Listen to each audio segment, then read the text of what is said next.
it says it's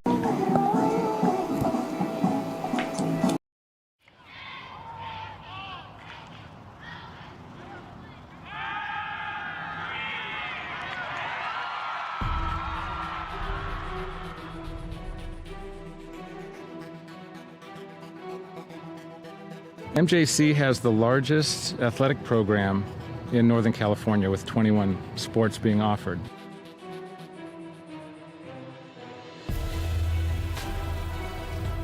I first came to MJC, Coach Stivers came to my house with Coach Peterson, and they kind of convinced me. Then the next day they put me out in Modesto B saying that Danny Velasquez commits to MJC. I've always wanted to be a swimmer, and I thought that swimming at a JC first, I'd dip my feet in the pool and see if I'd get recruited or not.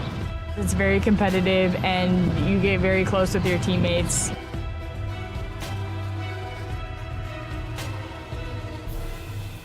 I've had athletes get their master's degrees, become doctors, chiropractors, lawyers, city council members. I think the best part of my job is getting phone calls from different types of employers that want to find out about some of the athletes that I've had in the past.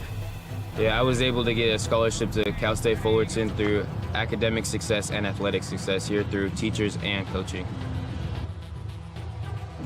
It's like a family. I mean, we're always looking out for each other and always making sure, hey, what can I do for you? I got a student that needs this. Hey, I got somebody that needs this class, or I have this class open. What can we do for your athletes? I've seen MJC make a difference in the life of student athletes with the priority registration. If you're a high schooler and you want to come to MJC, you can expect great coaches, a great counselor, and great student success specialists to help you along the way. We're there from start to finish. Even when you go to transfer, we even assist you after transfer. The philosophy of our program is we're a student transfer program, so our job is to get the students in and get them out. We want the parents to know exactly what's going on and what we're trying to do from an academic to an athletic standpoint. We always end up winning, we always being productive, we're always at the end. And the results of MJC and all the athletics are second to none. From what we start with to what we end with are not the same students. They come here and they get faster, or they get stronger, or they're a better player or a better teammate, or whatever it is. They all succeed.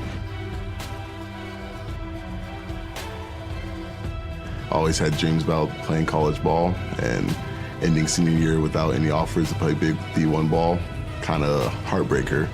But I ended up grinding it out, hit the gym, made it happen, went to MJC, and got it done.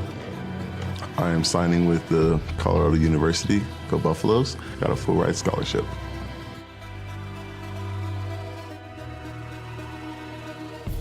As long as you're ready to work, like Mustafa and all the other successful students we've had, all of the resources are there for you. MJC has made me realize I can do anything. With all the hard work I can put into it, there's so much more I've done that I didn't realize I could do. Go Pirates! Go Pirates! Go Pirates! Arr, go Pirates! Go Pirates! Go Pirates! Go Pirates! Go Pirates! Wait, did you guys smile after a serious face?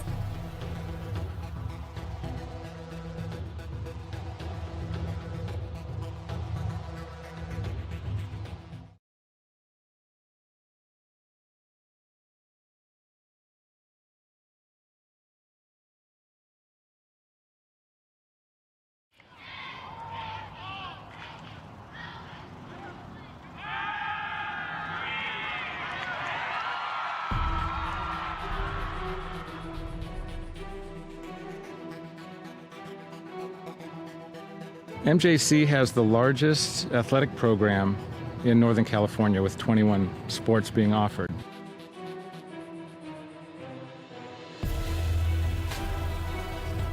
I first came to MJC, Coach Stivers came to my house with Coach Peterson, and they kind of convinced me. Then the next day they put me out in Modesto B saying that Danny Velasquez commits to MJC. I've always wanted to be a swimmer, and I thought that swimming at MJC first, I'd dip my feet in the pool and see if I'd get recruited or not. It's very competitive, and you get very close with your teammates.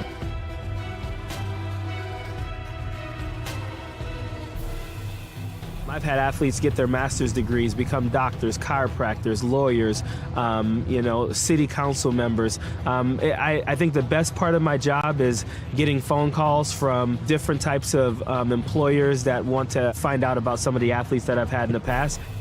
Yeah, I was able to get a scholarship to Cal State Fullerton through academic success and athletic success here through teachers and coaching. It's like a family. I mean, we're always looking out for each other and always making sure, hey, what can I do for you? I got a student that needs this. Hey, I got somebody that needs this class, or I have this class open. What can we do for your athletes? I've seen MJC make a difference in the life of student athletes with the priority registration. If you're a high schooler and you want to come to MJC, you can expect great coaches, a great counselor, and great student success specialists to help you along the way. We're there from start to finish. Even when you go to transfer, we even assist you after transfer. The philosophy of our program is we're a student transfer program, so our job is to get the students in and get them out. We want the parents to know exactly what's going on and what we're trying to do from an academic to an athletic standpoint. We always end up winning. We always being productive. We're always at the end. And the results of MJC and all the athletics are second to none. From what we start with, what we end with are not the same students. They come here and they get faster, or they get stronger, or they're a better player or a better teammate or whatever it is. They all succeed. Always had dreams about playing college ball, and ending senior year without any offers to play big D1 ball, kind of heartbreaker. But I ended up grinding it out, hit the gym, made it happen, went to MJC, and got it done. I am signing with the Colorado University, go Buffaloes, got a full ride scholarship.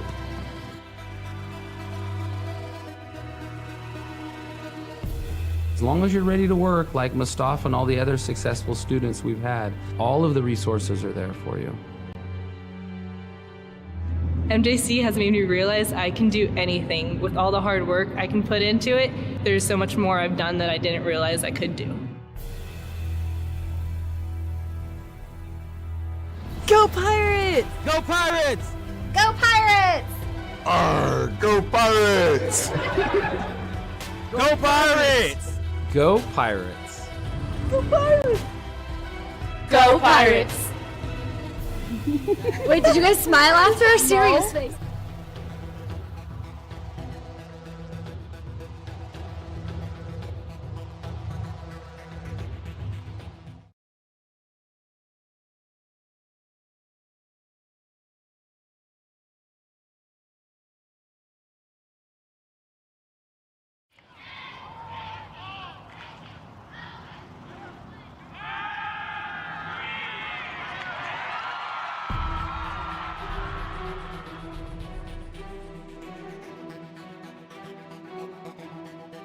MJC has the largest athletic program in Northern California, with 21 sports being offered.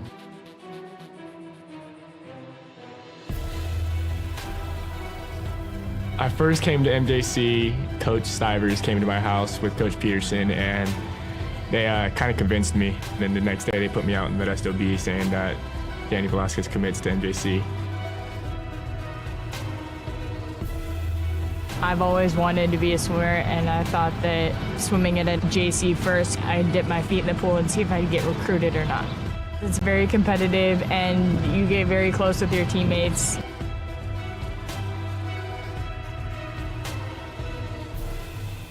I've had athletes get their master's degrees, become doctors, chiropractors, lawyers, city council members. I think the best part of my job is getting phone calls from different types of employers that want to find out about some of the athletes that I've had in the past. Yeah, I was able to get a scholarship to Cal State Fullerton through academic success and athletic success here through teachers and coaching. It's like a family. I mean, we're always looking out for each other and always making sure, hey, what can I do for you? I got a student that needs this. Hey, I got somebody that needs this class, or I have this class open. What can we do for your athletes? I've seen MJC make a difference in the life of student athletes with the priority registration. If you're a high schooler and you want to come to MJC, you can expect great coaches, a great counselor, and great student success specialists to help you along the way. We're there from start to finish. Even when you go to transfer, we even assist you after transfer. The philosophy of our program is we're a student transfer program, so our job is to get the students in and get them out. We want the parents to know exactly what's going on.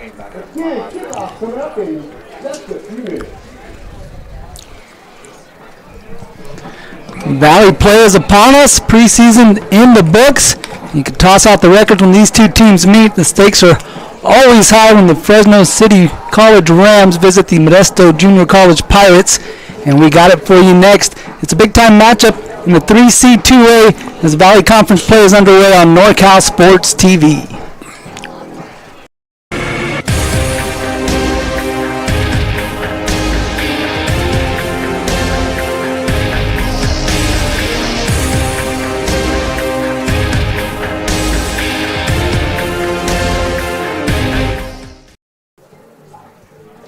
Good afternoon, ladies and gentlemen, and welcome to Pirate Stadium on an absolutely gorgeous Saturday afternoon.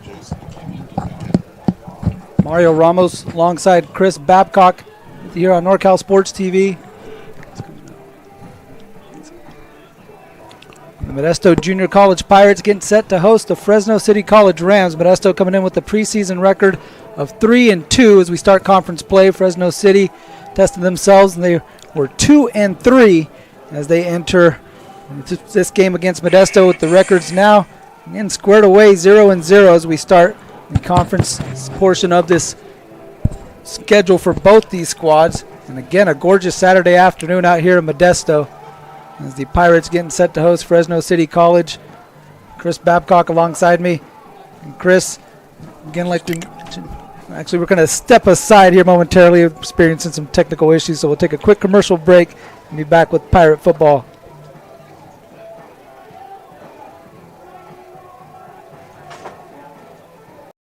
Benton Roberson CPAs provides personalized tax, accounting, and financial guidance to individuals and businesses throughout Tuolumne and Stanislaus counties.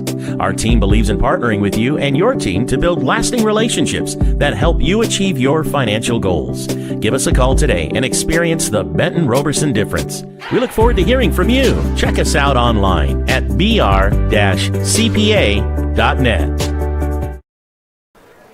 Welcome back to NorCal Sports TV. MJC getting set to host FCC, Fresno City College, and Modesto Junior College here in a Valley Conference matchup. Chris Babcock alongside me, Mario Ramos, as the Pirates, again, 3-2 in the preseason, took on their nemesis, San Mateo. Came up short in that one, but the Pirates showing up some good signs, especially in the running game for Modesto. But today, Fresno City coming in and going to test the Pirates mainly through the air, which has kind of been a bit of an Achilles heel for the Modesto Junior College Pirates. Well, thanks. Great being here and working with you again, Mario, as the Pirates take the field. There's a rich history between these two schools, and the Pirates offensively have been able to definitely run the football, but their passing yards per game have been cut in half. So we get into Modesto's three keys in a little bit. That's something that they need to unlock out of Coach Stiver's treasure chest. But in Fresno City, longtime head coach Tony Cavilla in his 26th season. He's this is his last year, and he always has a way of putting together a winning football team. And their three keys to victory for Coach Cavilla, we get these in before the coin toss, and these come right from the coaches. Coach Cavilla, win the turnover battle. They're 2-3, but Mario, they're still +2 turnover margin on the season. Manageable third downs on offense. They're one of the best in converting on third down at nearly 50% on third down. And the most important key for them, stop the run. MJC 5th in the state, over 226 yards a game rushing. That's three keys of victory for Coach Cavilla. And the MJC Pirates, you mentioned that running game. Got a little different offensive line with some guys nicked up and some injuries, so we'll see how that plays out. But that's always been a staple of the MJC attack. Definitely want to establish that ground game. Like you said, maybe try to get that passing game going off of that running game, and definitely establish that against this Fresno City College team that usually is pretty stout up front and usually has some big fellas along that defensive front that make things difficult in the running game. Yeah, they draw from a great area, just like Rusty draws from a great area here in Modesto. We're going to have Modesto's 3 keys to victory, but first our a coin toss in the 15th version of blue type of jerseys that Modesto's wearing. Yes, indeed. The Pirates cornering the market on every shade of blue, busting out some navy blue uniforms here today for the first time. You see the James Taplin, our official, going over the coin flip. You know, in the past, you win this game, you're set up really to win your conference. Yeah. Boy, you got Monterey Peninsula's undefeated. COS is 4-1. You know, the Pirates have taken their licks in the preseason because, they play, you always got San Mateo. Mm-hmm. Yeah, and you kind of alluded to it there, but this is, always a big-time game within the Valley Conference. And it definitely has, title implications as we've seen the last few years. Sometimes we've seen this matchup later on in the schedule. Yes. Here we're seeing it to start Valley Conference play. And it's a short drive here. I don't know if the mic is out. I think Fresno's won the toss. They did win the toss. Looks like they're going to receive. We'll get the official call here. Oh.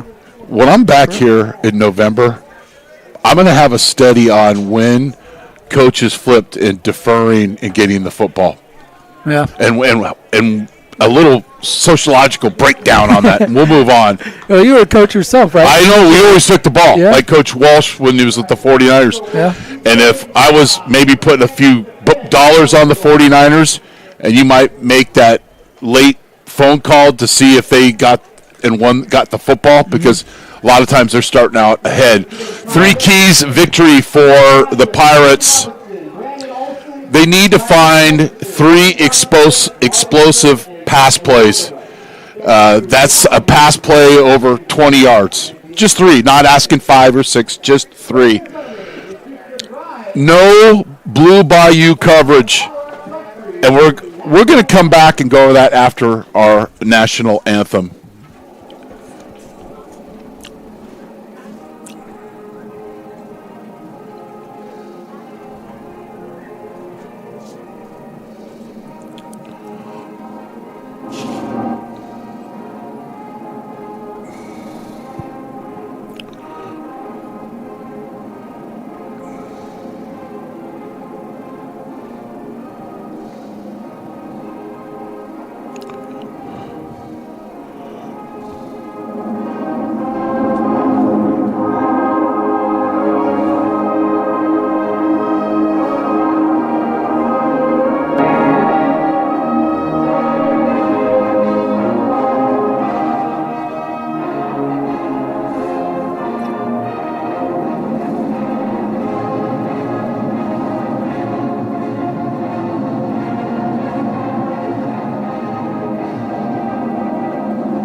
Going back to Modesto's 3 keys to victory. First, 3 explosive pass plays. We talked about it's October. You're on the pirate ship of reaching into that treasure chest to try to find 3 explosive plays. Those are completions over 20 yards.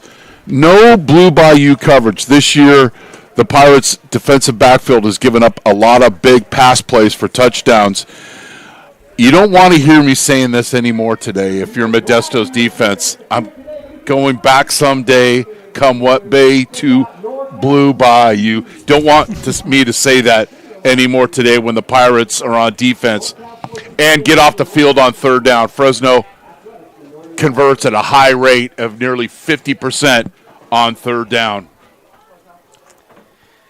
Outside ready to go on NorCal Sports TV. A gorgeous Saturday afternoon, low 70 degrees, plenty of sunshine to be had. You got some distant clouds hovering over the foothills, but nothing above us here at Pirate Stadium as MJC again will take the opening kickoff. Fresno City winning the coin toss and deferring till the second half. You got this Jor Malone and Caden Bailey back deep to receive for MJC. Looks like the officials. Late arrival just got through security for Ram Airline. Waiting for one more to get out there on the kickoff unit. Liam Peterson, the freshman kicker, teeing it up for the Rams. And Malone and Bailey standing inside the 5-yard line. As we are ready for Pirate football on NorCal Sports TV. Sharktober's here and strong. Conference play is upon us as Peterson puts toe to leather. This one angling towards Malone, who's going to field it at the goal line. He brings it out, juking around at about the 14-yard line. He's going to be brought down at the 15. So MJC will take over to start there, led by quarterback Day Tafoya. So we take a look at the MJC starters. He'll come out here with Aiden Muhammad, Mateo Galicchio, the fullback, Curtis Maynard, Glenn Weber, and Xavier Clark, the receiving targets for Tafoya. Along the offensive line, left tackle Gavin Gleason, left guard Alex Cardenas, center Roman Faumai, right guard Troy Leota, and right tackle Quincy Simeon. Not the best field position to start for the Pirates. Tafoya on first down. We'll give this one to Muhammad. Muhammad carrying a defender into the secondary. Out past the 30-yard line to the 31. So one play, one first down. Not an explosive. You got to go to the defense. See, I already interrupt you, Mario. Defensively for the Fresno City College Rams. Along the line, Darius Story, Elijah Williams, Alex Aldana. You got Antonio Cherry, Jose Madrigales, Antonio Castro, the linebackers. And in the secondary, John Eubanks, Jalen Jones, Brandon Holmes, Jamari Carter, and Jacob Niemeyer. First down. The motion Bailey out of the backfield. Wasn't an explosive pass play, but an explosive run is anything over 10 yards.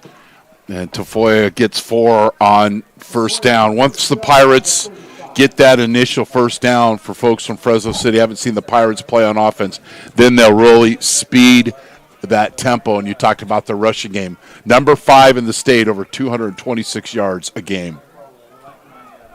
Tafoya back into the gun.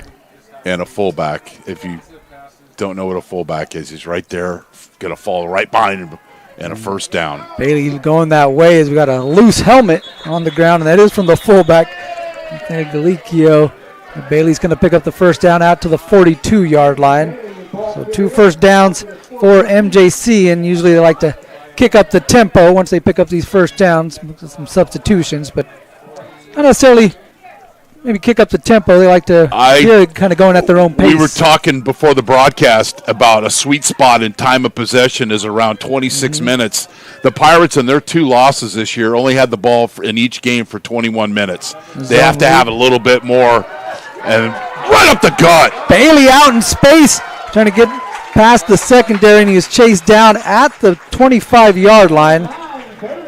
Tackle finally made by Jacob Niemeyer, but Bailey and a shifty there off that zone option, able to get into the second level. And Coach Stivers was telling me about how many injuries they're having on the offensive line. Doesn't look like on this first drive, several runs over 15-plus yards. Pirates knocking on the door. And right up the middle and center, Roman Fumai. A couple nice blocks on that one as they roll Tafoya out to the right. He's looking for the tight end. He's got Weber. And flag comes flying. You got to have illegal man, ineligible man downfield. This is coming back. This is easy call. But this is the type of explosive play that the Pirates are looking for. Tafoya did a great job, but the linemen have to stay behind the line of scrimmage. It's an easy call.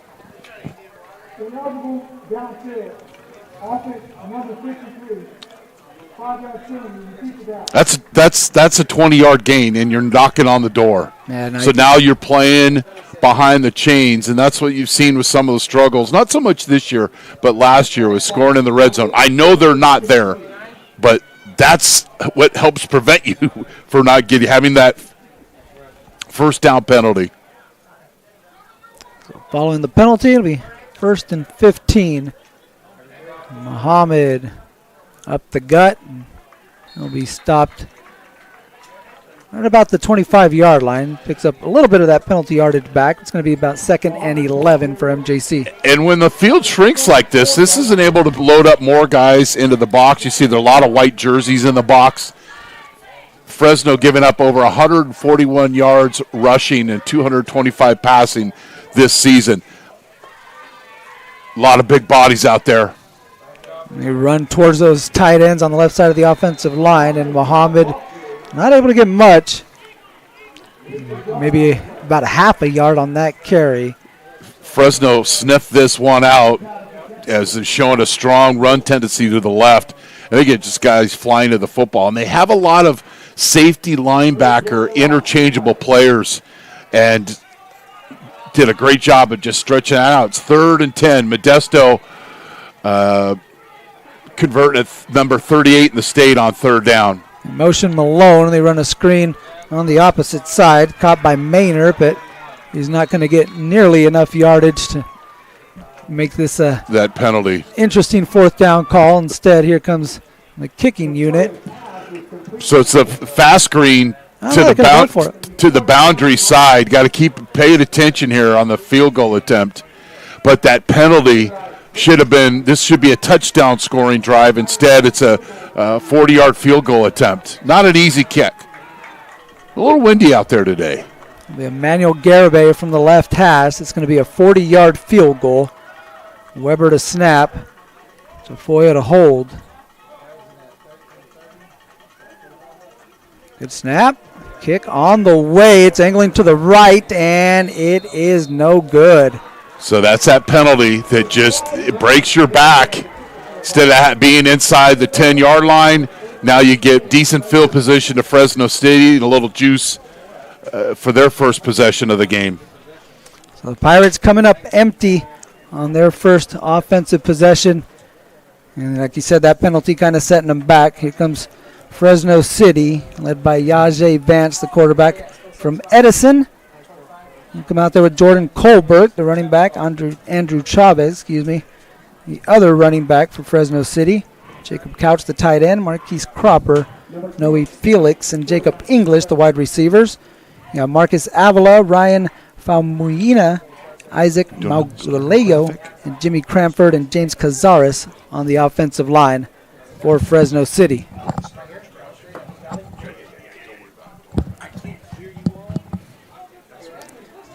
So they're trying to figure out where to spot this one for Fresno City. They're going to put it right in the middle of the field at the 24-yard line. The Rams will take over with 10-12 here in the first quarter. And the quarterback Vance is going to keep this one himself. He tries the left side. He picks up a couple of yards. It'll be 2nd down and 8. Pirates defense. Go ahead, Mario. You got Jalen Booth, the sack master along the defensive line. Fermin Villegas, the nose tackle. Jack Hinchy on the other side of the defensive line. LeBron Stallworth, you'll see him everywhere. He's listed as a linebacker, but he can play everywhere. Gerardo Ponce, MJ Uili, Reyes Diaz, the linebackers, get you the secondary after this 2nd down snap. Vance going to hand this one off, and not much doing. Looked like that one's a carry to Chavez. Again, doesn't get much, maybe back to the line of scrimmage. We get you the secondary for MJC. Defensively, they got Elmo Wartson, Charles Wright, Frank Callum, and Tommy Perea in the back end. Booth, that's 11.5 TFLs. He's 2nd in the state of California. He just makes plays. He's all over the place. 3rd and long here. A nice spot for Coach Eddie Abbasi to try to dial something up. You can see Stallworth. I can hear Booth clearly making calls from up there. Here come the Pirates. Vance gets rid of it along the left side, and he's got a man. A pass complete to Noe Felix. 1st down and a lot more as he takes it into Pirate territory. Pass complete out to the 41-yard line. First down of the game for the Rams. I'm going back someday, come May 2, Blue Bayou, on 3rd down and 9. The Pirates, you got a sideline warning, but that's just too easy. One-on-one coverage, press coverage, and an easy completion for Fresno City, who, again, converts nearly 50% on 3rd down. Tight end Sua in motion. He's going to put a lead block out there for Michael Runnels. Runnels running hard to the 46-yard line. So we're going to spot this one. So it'll be 2nd down and 5 for Fresno. Fresno scoring just over 25 a game, 355 yards a game, averaging around 130 rushing. That's 40th in the state, passing 34. And they've also turned the ball over 8 times, 6 interceptions and 2 fumbles. Receivers, Pirates coming up the middle. And Booth nearly able to get to Vance. He knocks him down on the ground and forces the incompletion to Sua. Well, what I like what he did here is he played, we got the clock having challenges, is how he stays on his feet. He didn't fall for the pump fake, and he kept the quarterback. If he was going to scramble, he's going to have to step up. He wasn't going to. Vance wasn't going to be able to bounce outside, and Booth he's just a playmaker for sure. Plays with a lot of high. He's not a big guy, but he's very strong and athletic. The 3rd down opportunity here for the MJC defense. Fresno capitalizing at nearly a 50% clip as Booth again in the backfield. That's team football. Out quickly, and a tackle made by Frank Callum on the running back Michael Runnels. He takes it back to the line of scrimmage, so it'll be a 4th down and 5. And Fresno and Coach Tony Caviglia kind of thinking about this one. The offense staying out there, but it looks like they're going to head back to the sideline. The strong rush by Booth gets his hand in the passing lane. He doesn't make this an easy throw, and then the Pirates in coverage come to balance in space. A lot of guys going to go for the kill shot there. You want to make the tackle. So we saw MJC. They're punting. You got to keep an eye out here. So you got to also make sure that you don't jump if Fresno tries to set into a 3-point stance. Pirates going to run off. They should just back off the line. Foster comes off the field. Malone is going to be standing at the 10-yard line. And delay a game purposely. Now does the Pirates decline it?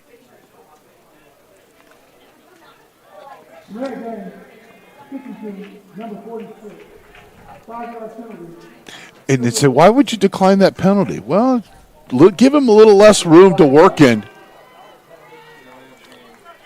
Good job by the Pirate defense, though, after giving up that easy 9 route on 3rd and 9, able to get the stop and get off the field on 3rd down. If they don't jump, it doesn't matter. It's 4th and 9. Scribner, end-over-end kick. Get this one inside the 5, and that one is beautifully placed. That's why I say decline that penalty, or decline that penalty. Scribner heading over the sideline with his hands up in the air. Well deserved, my man. That was absolutely beautiful. 44.5 yards per punt, right? That is his 12th punt inside the 20-yard line. That was a 38-yarder, a net punt, but again, beautifully placed at the 2, rolling out of bounds. It's like one of those ones you draw up. Yeah, easy.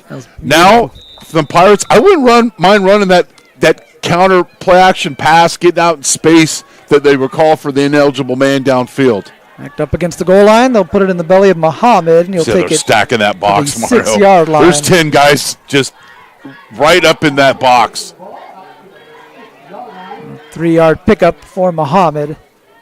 2nd down and 7 for MJC. Mentioned, this is a big game for Fresno City, a big game for Modesto, a big game personally for probably Day Tafoya. He's from the Fresno area. Yep. Played at Central East High School in Fresno, so playing against his hometown squad, definitely a little added incentive for. Got to find some opportunities in the passing game for him today.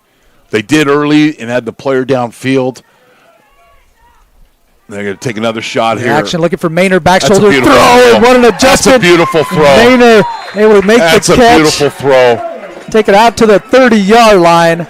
Nice play there from Tafoya to Maynard. 24 yards on the completion. Another first down for MJC. This is thrown with a lot of confidence, and they say, you know what, throw your receiver open right there. Now, that wasn't quite an explosive pass play over 20 yards. I'm going to give it to him. It's 24. Oh, 20. That's my Chico State math. So there's their first one. Still in the first quarter. And in motion, Muhammad will get it on the carry out to about the 33-yard line. Second down and 8 for MJC. That just opens up. They've got such a strong running game, obviously. But anytime you can complete a chunk pass, an explosive pass like that, it just makes it a little bit easier on your offensive linemen. Gainer back out on the field. Split out White to the bottom of the screen. Up at the top, you got Dylan McCauley, Cade Clifton, a receiver from Sonora in the slot. But covering the Pirates for a few years, I don't remember many times getting a starting fullback listed on the the text from Coach Stivers this morning. Muhammad takes it out to the 40-yard line. It's going to be 3rd and 1 for MJC. Yeah, I was a little shocked, too, to see that pop up there. 3rd and short. He's going to do anything on this because they can obviously go for it on 4th down. And you might see Rusty be aggressive here. Obviously, it's a heavy run formation, but you never know. Clifton in motion. Muhammad will get it, breaks an arm tackle, and trying to shed another defender. Ultimately brings him down near midfield. Tackle made by Jalen Jones. Muhammad carried him out to the 49-yard line. Yeah, so much for being cute. They've got 2 very productive running backs, and their running game, they might be down a little bit into their depth chart, but it's a great concept. And as the years get longer, this is a Pirate team that's just, stronger, having a stronger running game. Yeah, Caden Bailey in the backfield on first down. He'll get it off right tackle, trying to cut it up, and jumps over a pile to the Fresno side of the field at the 46-yard line. A little backside pancake block there.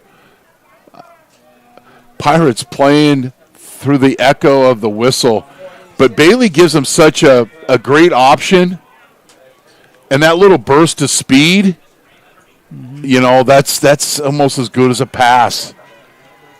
Bailey. Interchangeable part there.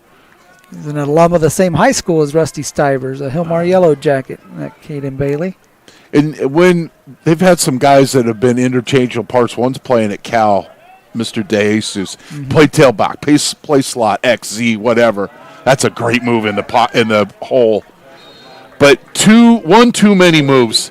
Once you make that first cut, get north. Still, again, another 3rd and short for the Pirates. 38th this year in the state, converting on 3rd down. The ball's at the 43-yard line on the left hash. 3rd and short. Of course, you like him in this situation. He picked up a 3rd and 1 earlier on this drive. Bailey's going to pick up this 3rd and 2. Much better job there. And he breaks the initial tackle attempt from Ross Sinfell. And Caden Bailey, able to get inside the 40-yard line to the 36. 37 is where they'll spot it. First down for MJC. 3rd first down of this drive. When you have backs that you can rotate every couple of plays, keeping your guys fresh, it really makes it a challenge for the defense. Play action to Muhammad. They get out to Galikio. Feed him. Galikio's still on his crazy feet. For this. He's rumbling past the first down marker. Good job from Tafoya to get it out to Mateo Galikio. Like you're saying, just kind of feed them, right? Get a profit. Yeah. Get it to the big fella. He does a great job of creating holes. And when a fullback can catch the ball out in the flat, everybody's happy. No one's going to be upset about that. Look at him coming off the field. Of course. Tapping the helmet. And then when if they get the win and they're watching film on Monday, the guys are going to go crazy on stuff like that. I love the call. On first Love the down. call. Coach Stivers going empty to Foyer. Quarterback draw is going to take it up the middle. A lot of room to run. He's inside the 5 and now brought down. 4-yard line will be first and goal. The trick of playing this position is not have to do strictly with how many yards you're throwing per game. Tafoya sells this here. Mm-hmm. He sells it. He stays patient. He gives me a little head fake, and then he sees the seam and he attacks it. I love that. Showing patience in the pocket on a quarterback draw. You don't see it that often. It's a beautiful play to end the quarter. And we'll start the quarter with the first and goal situation for MJC. Following the run from Tafoya, they are set up to get the first score of the ball game. Second quarter on the way when we come back from this commercial break. It's NorCal Sports TV.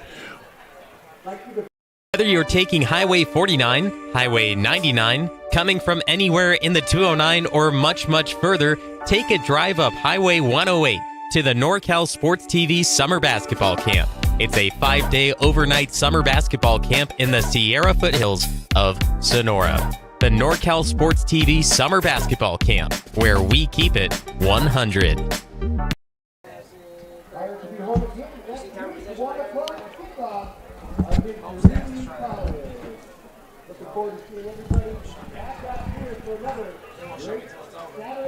All right.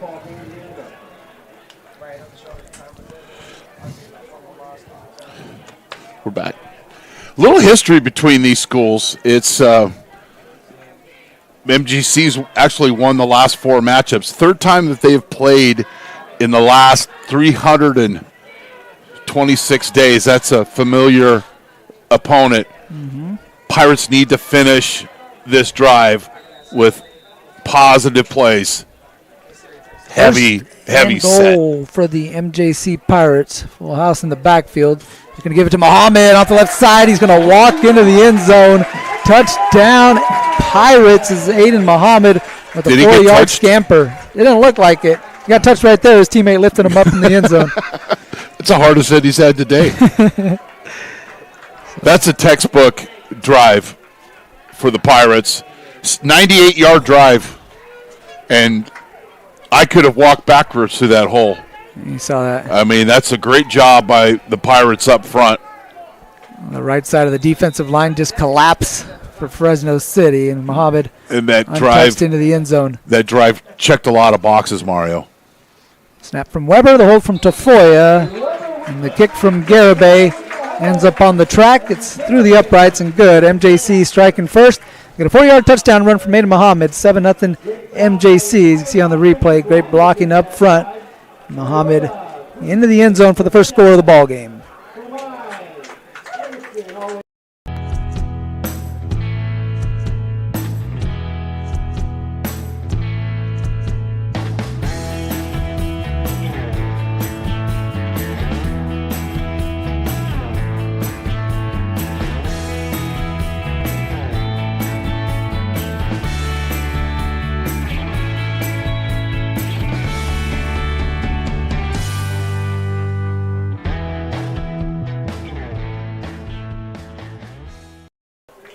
One play into the second quarter, MJC takes a 7-0 lead, a 4-yard touchdown run from Aiden Muhammad. Good job blocking up front from the big fellas. Pirates going 98 yards on that drive, Chris. Checked a lot of boxes. Mm-hmm. That 24-yard explosive play, the runs, Tafoya's quarterback draw. I mean, that's a great play calling by Coach Stivers. Colbert gets this one inside the 5-yard line. He's got a seam now brought down as the flags come flying. That might have been why he had a seam. A hold at the 20, a hold at the 30. 42 with a fireman's carry. It's not wrestling season yet, I don't believe. But this will be brought back. Some of those guys, it's always wrestling season. That was. I mean, I saw that from here, and I wasn't even watching. And then I'm like, there's the flag. Always interested to see how they march these penalties off, because the other night in the 49ers game, the guy held at the 35 while the ball's in there. The guy caught it on one side, and then the Rams got the ball at the 50-yard line. I was like, how is that possible? They didn't even work penalized.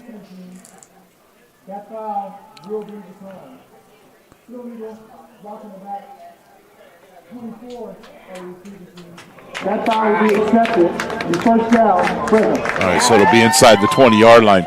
But, yeah, I know he held him at the 35, but it shouldn't be 10 yards from where the guys held were if it's in front of the return. Now the Pirates are forcing Fresno to go the full length of the field. You know, in the past, Coach Caviglia, they would be such a strong run team going to the boundary. I don't know if they still have that tendency because, you know, see them play as often. But this is a big drive for them to get established offensively. Had that one big play, but then the Pirates are able to stop them once the ball crossed midfield. That was a big penalty there as far as field position, about 25 yards lost for Fresno City. First down carry for Andrew Chavez. Chavez on the right side. A good gain on first down, staying ahead of the sticks. It'll be 2nd down and 5 for Fresno City. Pirates have created 12 turnovers this season. They have a +5 turnover margin. They got to keep receivers in front. They like to press those outside receivers with not much help safety-wise. Get this one out. Pass complete to Felix. Felix. That's what the old 91. It's just a 3-step, you know, it's a quick route to the sideline, thrown on time, and you challenge the defender in one-on-one coverage. Man, we've seen Wurtson out there one-on-one with Felix a couple of times. He had a big reception on that first drive. Makes his second catch of the ball game to pick up a first down for Fresno City. Vance back in the shotgun. Got Chavez to his right. First down, he'll give it to him, and Chavez not going to get much, maybe a yard. Got Jack Hinchy with the tackle for MJC. Look at the action we showed on the replay of up front with the Pirates and interchangeable parts for them, creating a problem for that offensive line. And then the linebackers be able to just run to those open gaps and fill. You got a lot of interchangeable parts. One guy is not very interchangeable. It's Fermin Villegas there in the middle. The big fellow is a multi-gap defender. Yes, indeed. Enjoy watching him play. Oh, yeah. He's one of my favorite players for sure. Standing over the nose here on 2nd down. Vance play action under pressure. Here goes Booth and going to force an incompletion. There was a man in the area, so pass incomplete. So explosive, but yet so disciplined. Yeah. He's coming free here. He doesn't go crazy. He doesn't run himself out of the play. He's playing in control at 1,000,000 miles an hour. Right there, he doesn't leave his feet, doesn't try to. He just goes, I'm going to attack the quarterback. That is great individual defense. That's a couple of hurries for him, plus a TFL. I think we have a clock issue. Currently the officials noticing that on the scoreboard, and they're going to try to get that taken care of. Coach Stivers, 70 wins over 38 losses. Career for Coach Caviglia, 197 and 83 at Fresno City. And then his career record, 219 and 93. 30 years as a JC head coach, formerly at Chabot. He's coached at Ohio State, USC, and Purdue. One of the longest tenured head coaches. He is the longest tenured head coach in the 3C2A.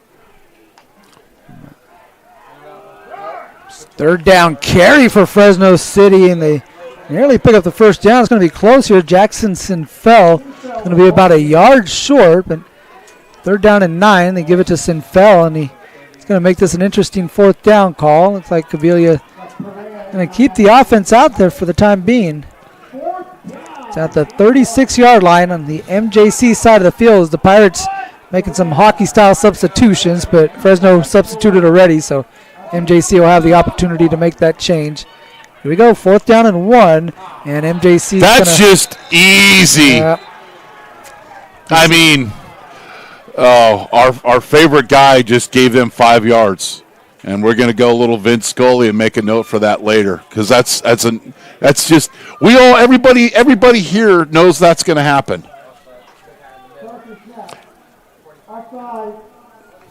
Fresno wasn't going to snap this ball. You know what it's called, Mario? What's that? It's called freeze play. And then there's guys that are going to ask you, what do they do? And you know what you say? You freeze! Christian English and at quarterback for Fresno City here on this first down snap. A guy who's got 148 yards rushing on the season. He's going to keep it himself on this one, and the Pirates alert to that one as English into the ball game, not fooling anyone. Actually eluded the guys on the field, but took a shot on the sideline as he ran towards the MJC bench. The most treacherous sidelines in community college, in the nation, is that Pirate sideline. This is team defense. When the running back is running east, or in this case west, you're doing your job. Reyes Diaz cutting off the angle and forcing English out of bounds. He's back out there again on this second down play. Second down and 10. And this one's to Dante Hedrington. Hedrington in the middle of that rugby scrum. Literally a cloud of dust popped out at the 46-yard line where he was brought down. They're big up front, and when they block you, they're going to stay on you, and makes this a very manageable third down. Fresno City kind of relied on the running game to extend these drives. We saw that 3rd and 9 carry that ended up resulting in a first down after the 4th down penalty. And keeps your hand on the football. Keep it away from that Pirate offense. English rolling to the right. And he's going to get this one out quickly to Chavez. He's going to pick up the first down and get out of bounds. This is such a simple concept. The outside receiver is going to run about a 12-yard curl, and the running back's going to go to the flat. It's 58 sprint, and you have 2 options. You have 3. You could also run this. You get the curl, the inside receiver's clearing, and it's one-on-one. And simple play, simple execution. And once again, Fresno City showing the confidence and converted on third down. Vance back into the ball game, claps with the snap, and keeps it himself on the read. And Jalen Booth bringing him down. Looked like he got him by the jersey. No flags coming out. Either this was a lot of jersey or it was a side of face mask, because it really looked like he got him in the face.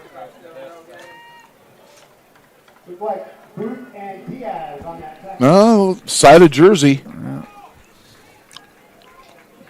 Can't always trust the 60-year-old eyes. We're way up here. Not that far. And there you go. And Vance getting some movement, but MJC able to get back on their side of the football. Interchangeable quarterbacks here. Going to shift Hedrington to his left is Vance. Play action. Vance behind his intended target, Jacob English. He had Marquise Cropper. Both are running little hitch routes, but they're so close to each other. The spacing wasn't really good there. And it goes incomplete, and it's 3rd and 10. These are tough to convert. And the Pirates will have mass substitutions on defense. Pirates D giving up 241 yards a game. That's 45th in the state. Felix down at the bottom of your screen. English up at the top on this third down play. Vance trying to step up in the pocket. He's got a man wide open. Big fella. Tight end rumbling is Jacob Couch. Kind of a blown assignment there for MJC as he's left wide open on the crossing pattern. You have that mesh concept. Receiver going underneath, the tight end coming across. And the key is for the quarterback is to throw it when he just crosses the hash mark right before it. Then you just turn up the field. There's nobody there. That's another explosive pass play for Fresno City. Play action. They're looking for another one deep down the field. They got it. Touchdown catch to Jacob English. Vance able to hit him on the money. Touchdown Fresno City as they look to tie this one up. That is the third pass play that Fresno City has hit for big yardage. And they're attacking vertically, and safety's too late to get in coverage. 24 yards on the completion from Vance to English. As the Rams get themselves on the board, extra point on the way to tie this one up. It is up and good from Leland Peterson. 7-7 ball game as Fresno City answers the MJC score to start this one. We had no points to start the ball game here in the second quarter. Both teams getting on the board as you can see Vance connecting here with English. Fresno City tying this one up at 7-7. Catch up.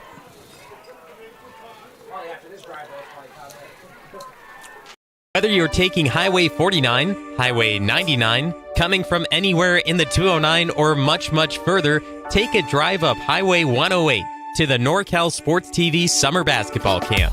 It's a 5-day overnight summer basketball camp in the Sierra foothills of Sonora. The NorCal Sports TV Summer Basketball Camp, where we keep it 100. So when the Pirates passing defense gives up these big chunks, it makes it really difficult on the offense when they are consistently running the ball and it's kind of unbalanced. You give up the big pass plays and you're not getting the big pass plays. You really force your offense to be nearly perfect in driving the field. That just was too easy. And you had two quarterbacks play on that drive. They're used to that. Mm-hmm. But that 4th and 1, when Fresno City wasn't going to snap the football, you give up that easy first down. Peterson, short kick fielded by Missouri. Missouri trying to reverse field, and that's never a good idea. He's going to get brought down at the 19-yard line. If you just call a fair catch there, but not a lot of activity, waiting for the ball, kind of you got to just get up the field. Mm-hmm. Here comes Dede Tafoya back out here. Game now tied 7-7. MJC on their last drive went 98 yards. We still got a clock issue. It's continuing to tick. Trying to get it to stop, so they'll have to adjust that. Had some issues with the scoreboard here as of late. Last week we didn't have it work on the last home game. It wasn't working out here. I just thought it was me. Put 8-12 back on the clock. So the Pirates have won their last 4 versus Fresno City. The last Fresno City win was in 2021. First game was in 1953. Fresno leads the series 38-15 to 1. 2021, the Pirates and Rams splitting the Valley Conference Championship. Muhammad bouncing off of one defender. He's still on his feet.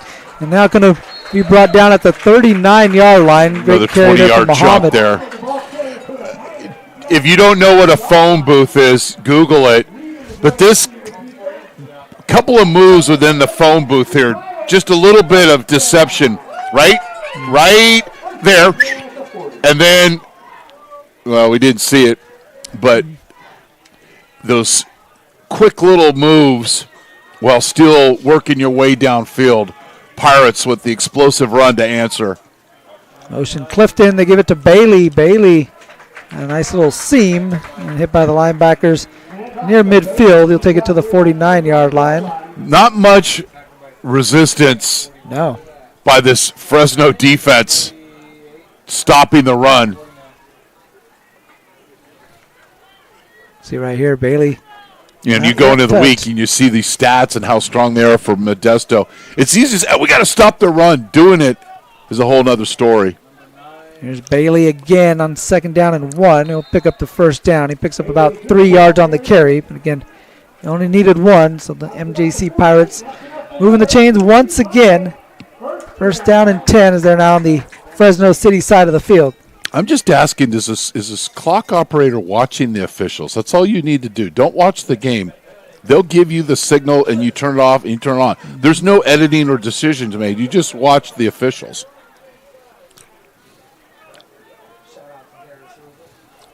Tafoya gives it to Muhammad. Muhammad stood up at the 43-yard line.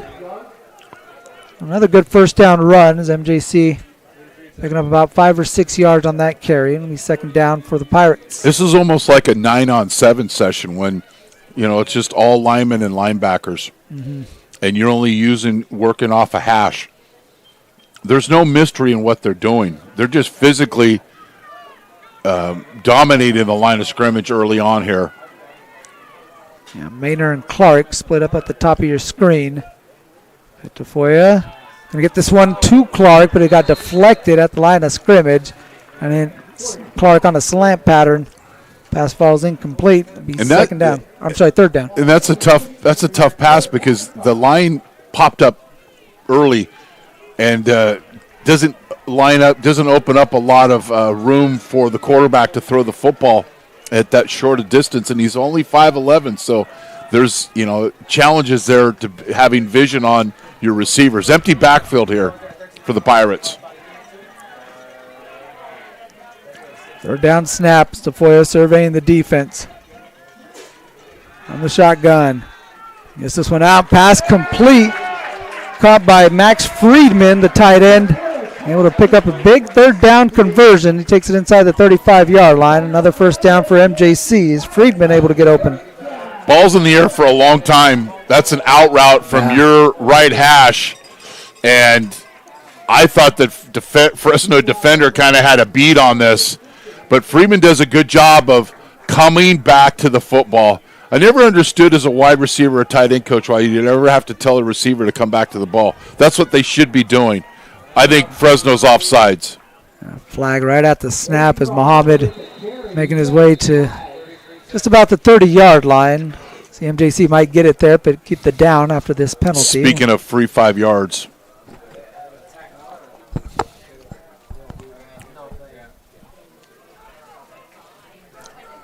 And I imagine the head linesman has warned that defender probably at least once. Mm-hmm. But on the second time, you have to call it.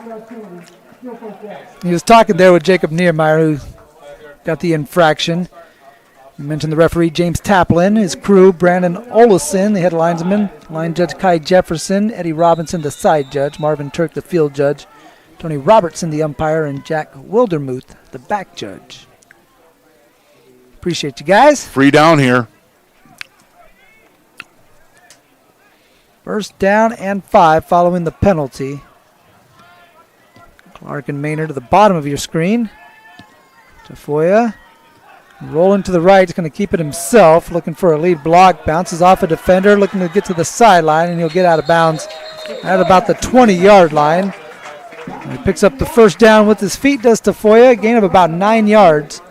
First down for MJC as they keep the chains moving once again. When you run a play-action pass as a quarterback and you're out in space, attack the line of scrimmage. It's either going to open up a receiver or you're going to get a lane to run the football. Mm-hmm. And that's a strong, patient run there by Tafoya. And the Pirates are inside the red zone where they're converting on touchdowns 67% of the time. That's just out of the top 20 in the state. 1-for-1 red zone opportunities in this ball game, scoring to start the second quarter. Gilbert in at quarterback.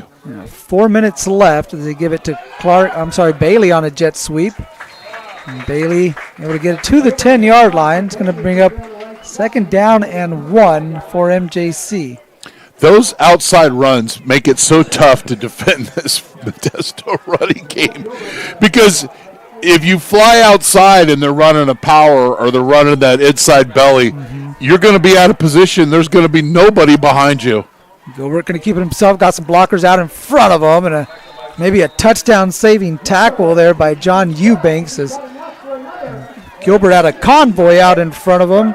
Troy Leota was out there getting ready to lay a block along with Alex Cardenas. But again, good tackle made on the perimeter by Eubanks. He's getting his reps this week in practice. And, sometimes we got a player down for Fresno. You want to stay a little closer hugged to those linemen that are pulling. Give yourself a better chance to maybe get in the end zone. We'll take a quick break. We'll step aside here on NorCal Sports TV. Get a word from our sponsors. Pirates have it when we return. Benton Roberson CPAs provides personalized tax, accounting, and financial guidance to individuals and businesses throughout Tuolumne and Stanislaus counties. Our team believes in partnering with you and your team to build lasting relationships that help you achieve your financial goals. Give us a call today and experience the Benton Roberson difference. We look forward to hearing from you. Check us out online at br-cpa.net.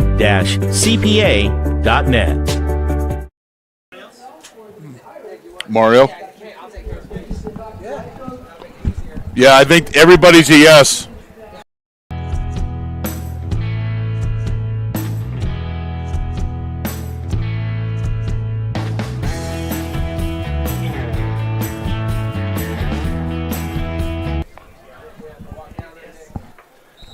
Pirates have it first and goal. Here's the carry to Muhammad. Muhammad, and he's not going to get much. Actually going to lose a yard. Negative play. Fresno City coming up with a good defensive play on first down. You hate those negative plays because the field shrinks. So now it's going to be second and goal from the 8. You could still run the ball here, but you got to keep things positive down there in the red zone or the close lower red zone. This drive for do they have to run a play? It's right on the buddy, yeah. I mean, it couldn't be more aligned. Right. It looks like they are going to at least line up for the snap. Play clock at 8. And they'll give it to Muhammad. Muhammad pushing forward, but he's not going to get much. Maybe a yard or two as he takes it to the 7-yard line. Mercurio getting his nose into the backfield. And our 2-minute timeout. Make sure you say that correctly. Yes, indeed. The scoreboard operator kept the clock running, but the official stopping it for the 2-minute timeout. Commercial break. We'll be back. Big third down coming up when we return. Third and goal for MJC in a tie ball game, 7-7.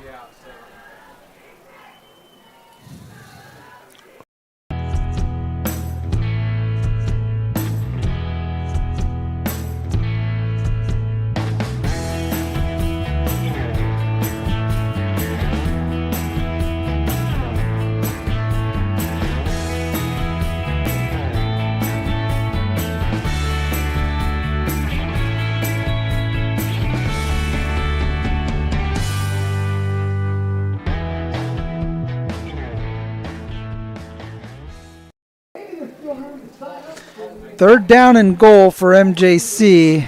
Big play call, Chris, here. What do you like? Well, maybe finding Weber in the back of the end zone.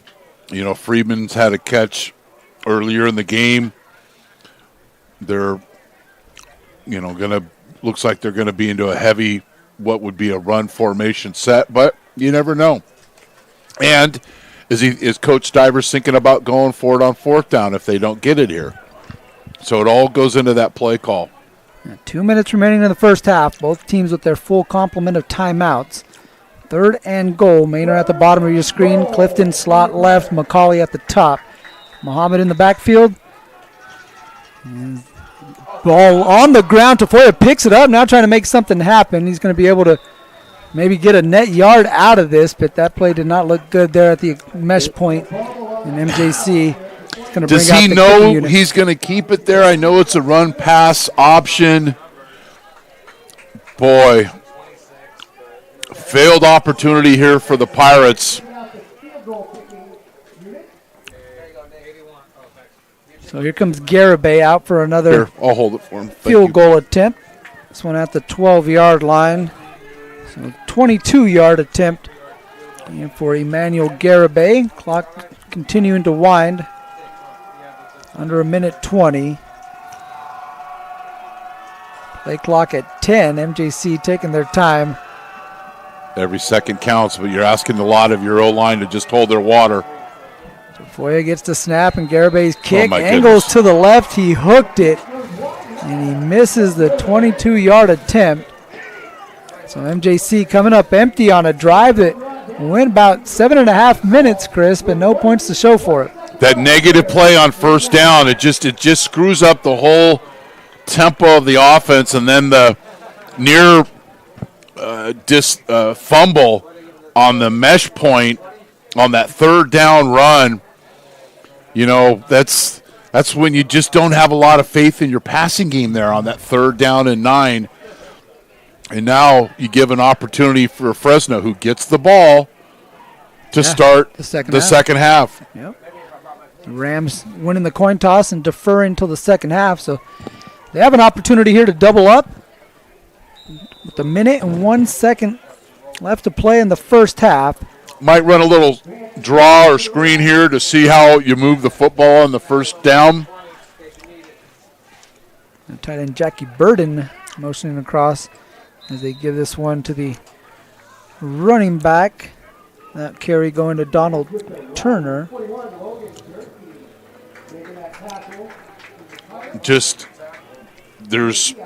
When you struggle to throw the football and you get inside the red zone when the field shrinks, really makes it tough to score touchdowns.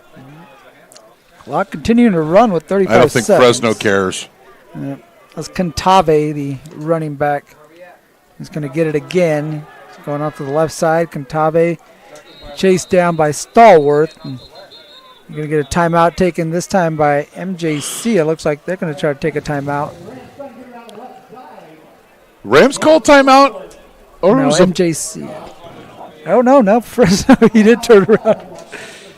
Well, I've done a lot of Santa Rosa JC games, and their hard-hitting team, ask the Pirates. But they've had weird endings to first halves where they appeared to be doing one thing and another thing happened. Yeah. It didn't seem like Fresno was in a hurry. Right, I'm wondering why you call the timeout on second down if you know there on first. All of a sudden you go, all right, and Tony's forgot more football than I know. Mm-hmm. But you call that timeout, and sometimes that next play just doesn't work out real well, and it could be like a turnover or something. I'm not trying to talk it into existence, but Jason's been our director of those games, and we shake our head at halftime like, what had just happened? The Santa Rosa had the ball, and San Francisco's just ready to let them run out the clock.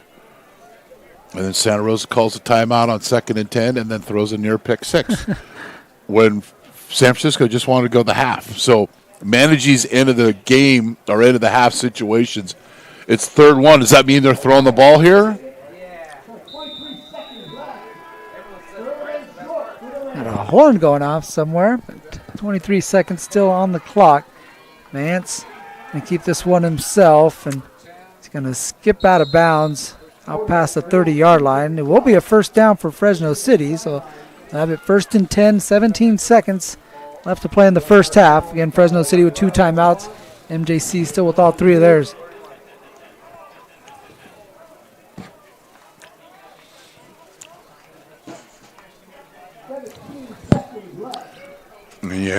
It was only 3rd and short, so Pirates did a pretty good job defending that, but gave up the first down. They put the ball in the air here, Mario? Yes, indeed, as Vance dropping back and looking down the right side. Intended for English, who had the touchdown catch earlier. This one just a little out of reach. And the clock keeps running. Watch the officials. Oh.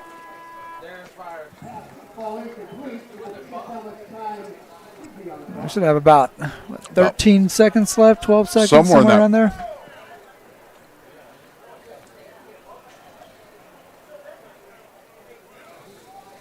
We'll get into the locker room. I think both teams got things to clean up, and I think the scoreboard operator as well might be looking over some notes.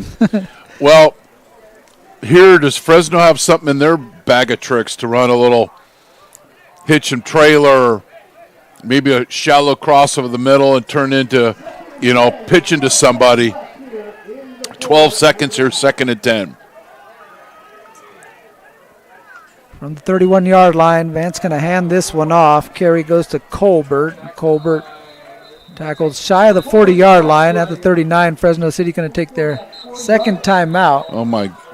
Clock should be 6 seconds. Stopped now, but it did take off a couple extra seconds. You hear Rusty? Clock operator, pay attention to the white hat. That's Rusty Stivers. You don't want to ever see the head coach doing that. And Rusty's very calm, cool, and collective. But as in Popeye, I've had all I can stands, and I can't stands no more. So it's a timeout here for. Got some up their sleeve. We'll have 8 seconds remaining. They put 8 seconds back on the clock. So Fresno City taking their second timeout. They'll have 1 remaining. So maybe an opportunity here to set that play up, right? You still got the middle of the field, maybe pick up a little chunk, and then maybe you still have that timeout. Effort. Yeah. But I think, also, too, that's based off them not turning over the football here. I think it also gives a little juice to your offense that, hey, coach is with us here. Mm-hmm.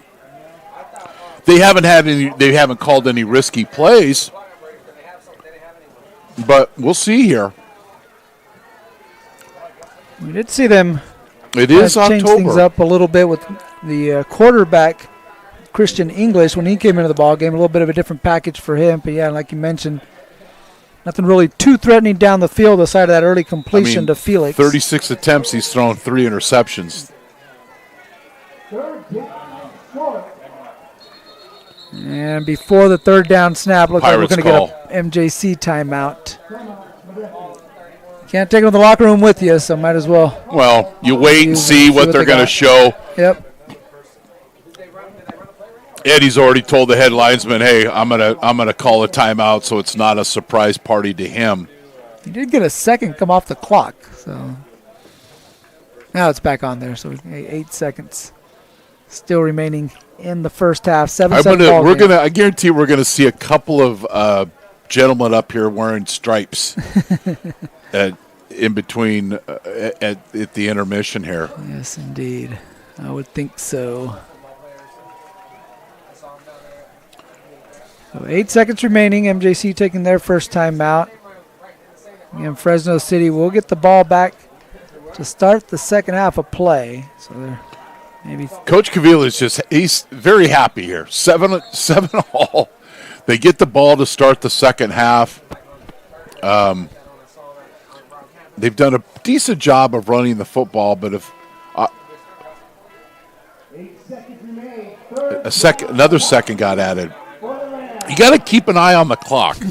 I wish it was like my bank account where it just would get large. It looks like it's shrinking, but then it gets larger. Yeah, sometimes it shrinks, though, without you noticing. 58 sprint. Roll English out. Booth's going to chase him down. So it's going to be a free play. So it'll be a 15-yard close horse collar. Yeah.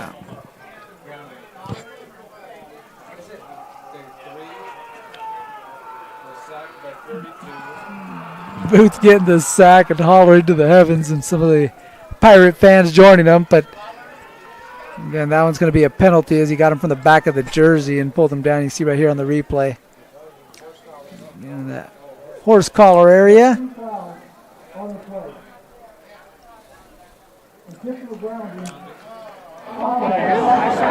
Personal foul, illegal horse collar, defense. Those fouls were offset. Replay the down. So just that play took, believe it or not, took 4 seconds. So as in youth kickball, it's a do-over. Yeah, intentional grounding. You see here, English just try to get away from Booth and getting rid of it. You're not getting away from Booth. Did it get back to the line of scrimmage? So intentional grounding. And then you're going to hear about it after he gets you.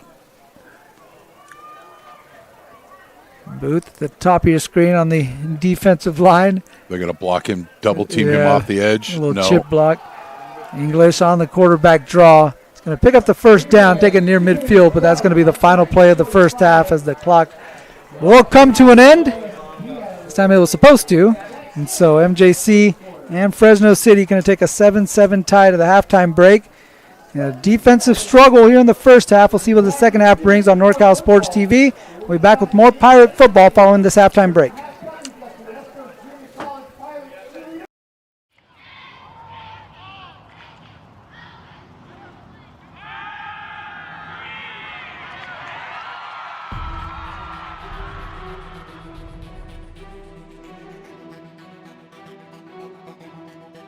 MJC has the largest athletic program in Northern California with 21 sports being offered.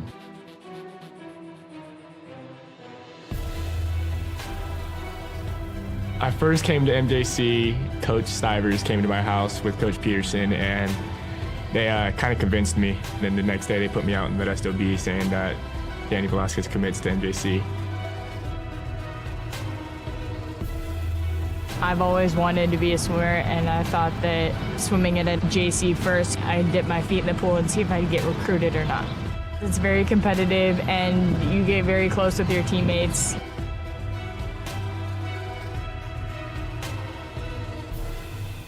I've had athletes get their master's degrees, become doctors, chiropractors, lawyers, city council members. I think the best part of my job is getting phone calls from different types of employers that want to find out about some of the athletes that I've had in the past. Yeah, I was able to get a scholarship to Cal State Fullerton through academic success and athletic success here through teachers and coaching. It's like a family. I mean, we're always looking out for each other and always making sure, hey, what can I do for you? I got a student that needs this. Hey, I got somebody that needs this class, or I have this class open. What can we do for your athletes? I've seen MJC make a difference in the life of student athletes with the priority registration. If you're a high schooler and you want to come to MJC, you can expect great coaches, a great counselor, and great student success specialists to help you along the way. We're there from start to finish. Even when you go to transfer, we even assist you after transfer. The philosophy of our program is we're a student transfer program, so our job is to get the students in and get them out. We want the parents to know exactly what's going on and what we're trying to do from an academic to an athletic standpoint. We always end up winning. We always being productive. We're always at the end. And the results of MJC and all the athletics are second to none. From what we start with, what we end with are not the same students. They come here and they get faster, or they get stronger, or they're a better player or a better teammate, or whatever it is. They all succeed. I always had dreams about playing college ball, and ending senior year without any offers to play big D1 ball, kind of heartbreaker. But I ended up grinding it out, hit the gym, made it happen, went to MJC, and got it done. I am signing with the Colorado University, go Buffaloes, got a full ride scholarship.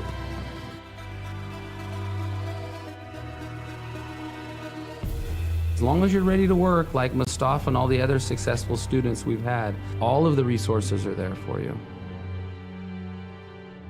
MJC has made me realize I can do anything. With all the hard work I can put into it, there's so much more I've done that I didn't realize I could do. Go Pirates! Go Pirates! Go Pirates! Arr, go Pirates! Go Pirates! Go Pirates! Go Pirates! Go Pirates! Wait, did you guys smile after a serious face?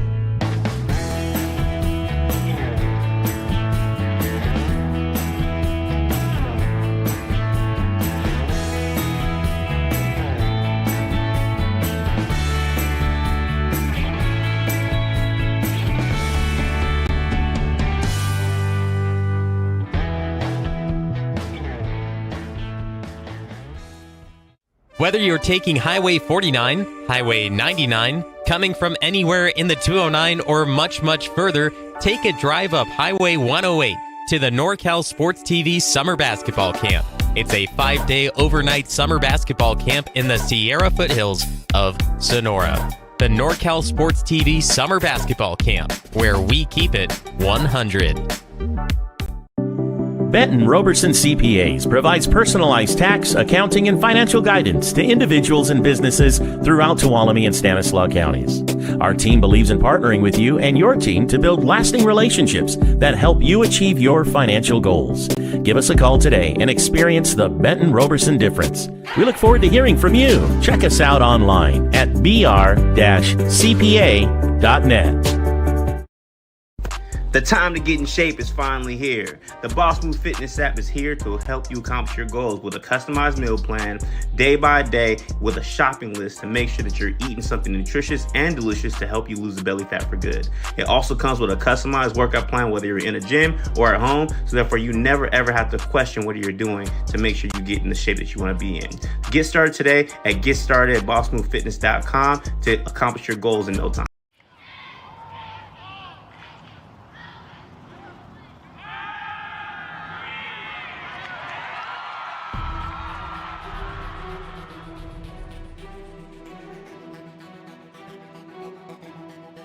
MJC has the largest athletic program in Northern California with 21 sports being offered.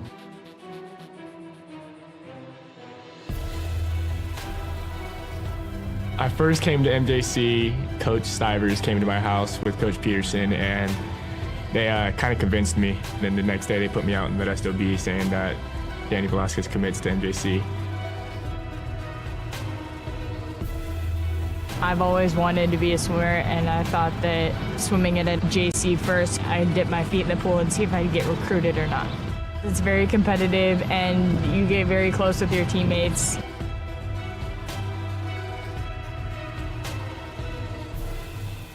I've had athletes get their master's degrees, become doctors, chiropractors, lawyers, city council members. I think the best part of my job is getting phone calls from different types of employers that want to find out about some of the athletes that I've had in the past. Yeah, I was able to get a scholarship to Cal State Fullerton through academic success and athletic success here through teachers and coaching.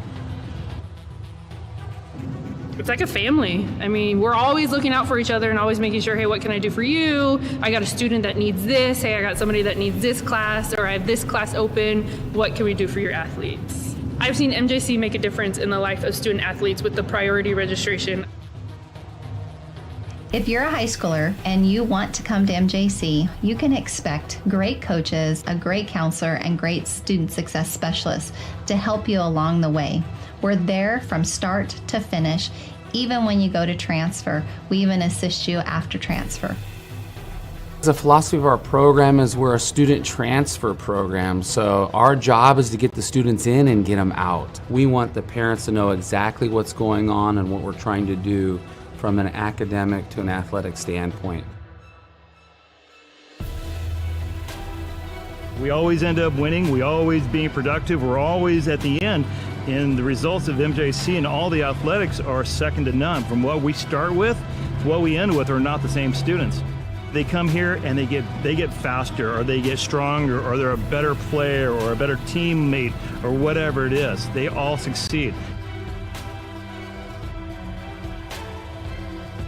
Always had dreams about playing college ball, and ending senior year without any offers to play big D1 ball, kind of heartbreaker. But I ended up grinding it out, hit the gym, made it happen, went to MJC, and got it done. I am signing with the Colorado University, go Buffaloes, got a full ride scholarship.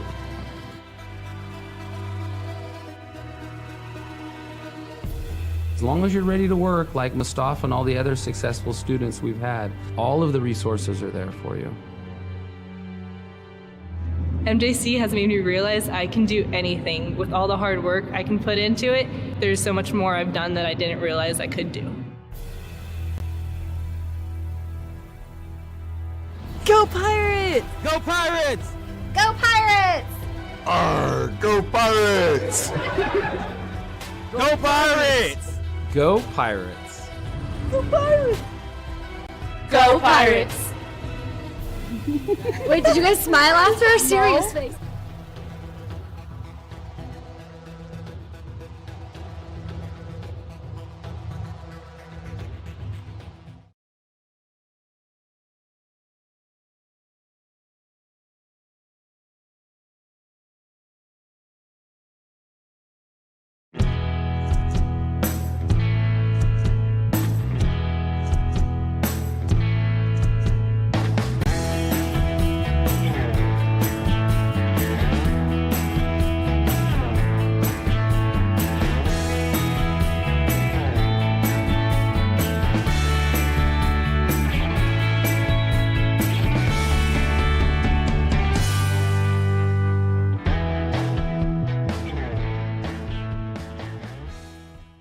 Whether you're taking Highway 49, Highway 99, coming from anywhere in the 209, or much, much further, take a drive up Highway 108 to the NorCal Sports TV Summer Basketball Camp. It's a 5-day overnight summer basketball camp in the Sierra foothills of Sonora. The NorCal Sports TV Summer Basketball Camp, where we keep it 100. Benton Roberson CPAs provides personalized tax, accounting, and financial guidance to individuals and businesses throughout Tuolumne and Stanislaus counties. Our team believes in partnering with you and your team to build lasting relationships that help you achieve your financial goals. Give us a call today and experience the Benton Roberson difference. We look forward to hearing from you. Check us out online at br-cpa.net. The time to get in shape is finally here. The Boss Move Fitness app is here to help you accomplish your goals with a customized meal plan, day by day, with a shopping list to make sure that you're eating something nutritious and delicious to help you lose the belly fat for good. It also comes with a customized workout plan, whether you're in a gym or at home, so therefore you never ever have to question what you're doing to make sure you get in the shape that you want to be in. Get started today at GetStartedAtBossMoveFitness.com to accomplish your goals in no time.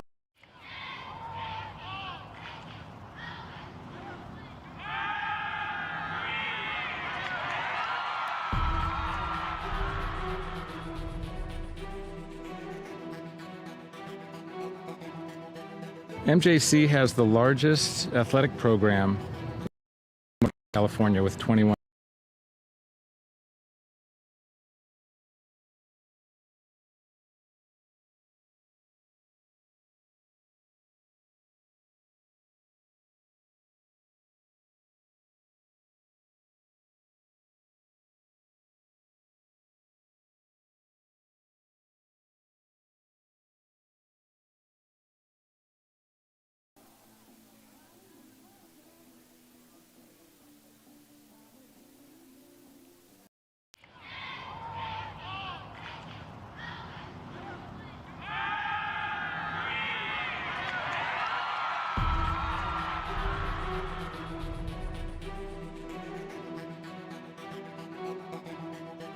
MJC has the largest athletic program in Northern California with 21 sports being offered.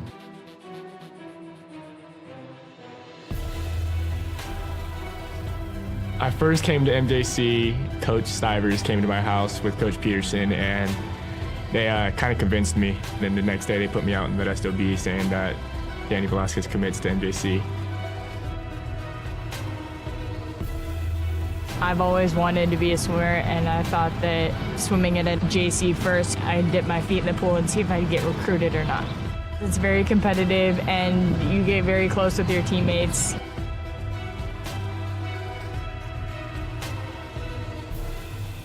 I've had athletes get their master's degrees, become doctors, chiropractors, lawyers, city council members. I think the best part of my job is getting phone calls from different types of employers that want to find out about some of the athletes that I've had in the past. Yeah, I was able to get a scholarship to Cal State Fullerton through academic success and athletic success here through teachers and coaching. It's like a family. I mean, we're always looking out for each other and always making sure, hey, what can I do for you? I got a student that needs this. Hey, I got somebody that needs this class, or I have this class open. What can we do for your athletes? I've seen MJC make a difference in the life of student athletes with the priority registration. If you're a high schooler and you want to come to MJC, you can expect great coaches, a great counselor, and great student success specialists to help you along the way. We're there from start to finish. Even when you go to transfer, we even assist you after transfer. The philosophy of our program is we're a student transfer program, so our job is to get the students in and get them out. We want the parents to know exactly what's going on and what we're trying to do from an academic to an athletic standpoint. We always end up winning. We're always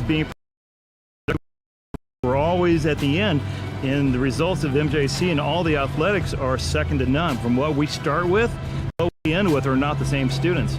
They come here and they get faster, or they get stronger, or they're a better player or a better teammate or whatever it is. They all succeed.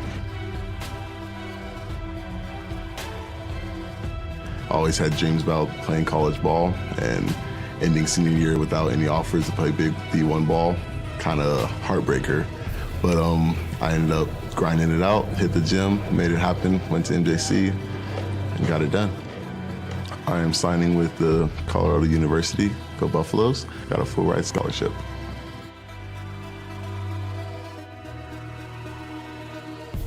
As long as you're ready to work, like Mustafa and all the other successful students we've had, all of the resources are there for you. MJC has made me realize I can do anything. With all the hard work I can put into it, there's so much more I've done that I didn't realize I could do.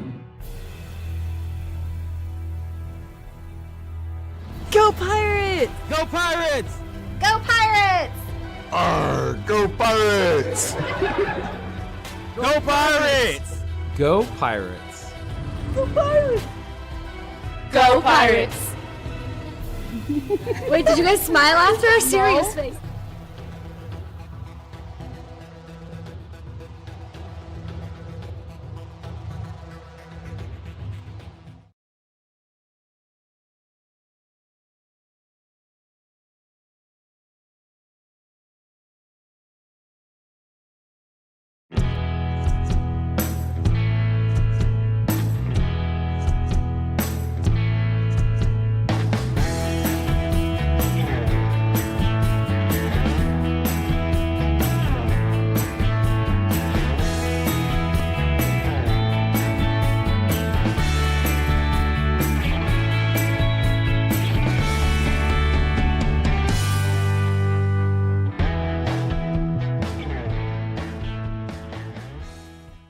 Whether you're taking Highway 49, Highway 99, coming from anywhere in the 209 or much, much further, take a drive up Highway 108 to the NorCal Sports TV Summer Basketball Camp.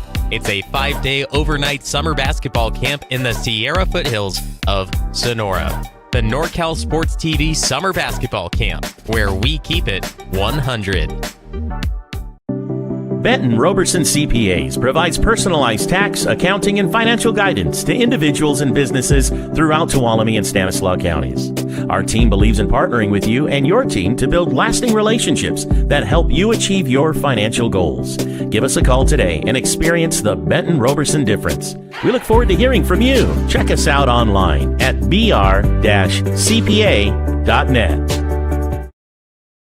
The time to get in shape is finally here. The Boss Move Fitness app is here to help you accomplish your goals with a customized meal plan, day by day, with a shopping list to make sure that you're eating something nutritious and delicious to help you lose the belly fat for good. It also comes with a customized workout plan, whether you're in a gym or at home, so therefore you never ever have to question what you're doing to make sure you get in the shape that you want to be in. Get started today at GetStartedAtBossMoveFitness.com to accomplish your goals in no time.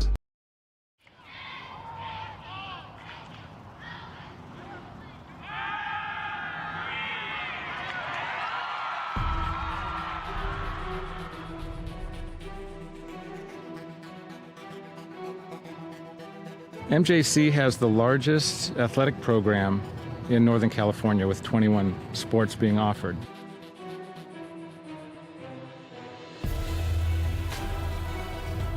I first came to MJC, Coach Stivers came to my house with Coach Peterson, and they kind of convinced me. And then the next day they put me out in Modesto B saying that Danny Velasquez commits to MJC.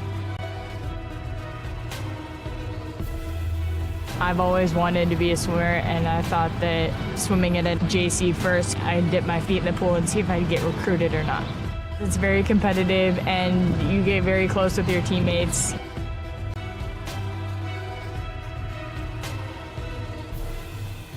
I've had athletes get their master's degrees, become doctors, chiropractors, lawyers, city council members. I think the best part of my job is getting phone calls from different types of employers that want to find out about some of the athletes that I've had in the past.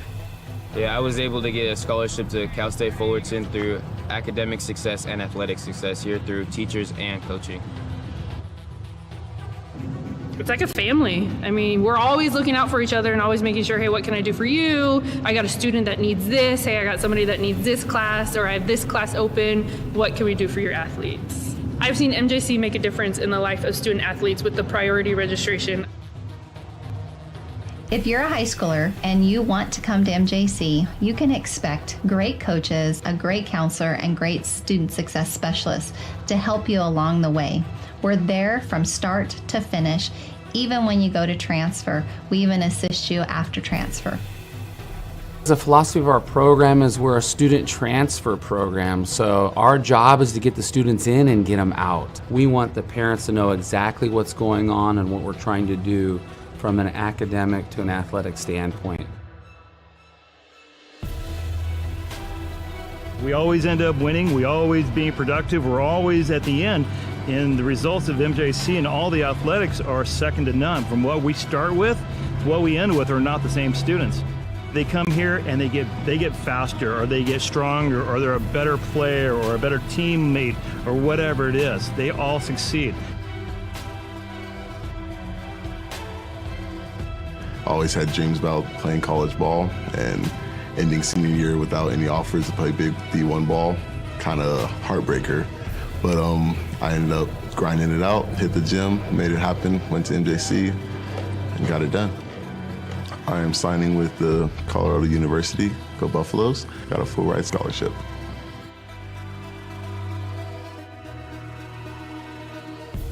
As long as you're ready to work, like Mustafa and all the other successful students we've had, all of the resources are there for you.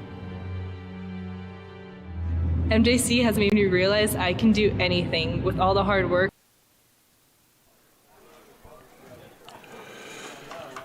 Mario Ramos alongside Chris Babcock here on NorCal Sports TV. Super producer Jason Green in the house. We're getting ready to start the second half of play. In a tie ball game, 7-7 between MJC, the Modesto Junior College Pirates, and the Fresno City College Pirates. These two long-time rivals kicking off Valley Conference play. And nothing here in the first half to be decided. The second half is going to let us know how this thing shakes out. MJC will kick this one off. Big alley to run here. Colbert still on his feet, not going to be brought down at about the 33-yard line. Tackle eventually made by Charles Wright.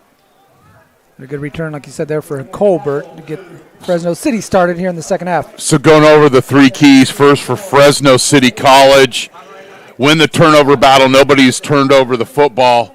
Manageable third downs on offense.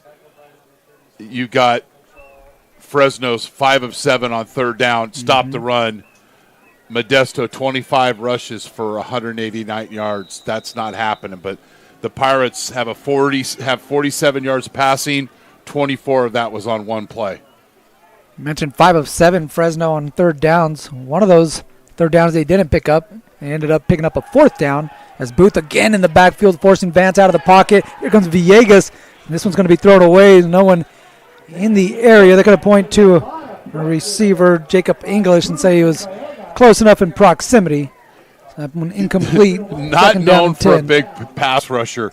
No. But what I loved what he did technique-wise is just keep his hands up like in basketball as a defender, not leaving his feet, which isn't easy for him to do, but just getting through, having that short twitch quickness, keeping his hands in the passing lane and forcing the errant throw. I think that was a car that got Street pulled race over on Tully Road, on 132 earlier today. Vance trying to hand it off to the running back, but he went on the opposite side.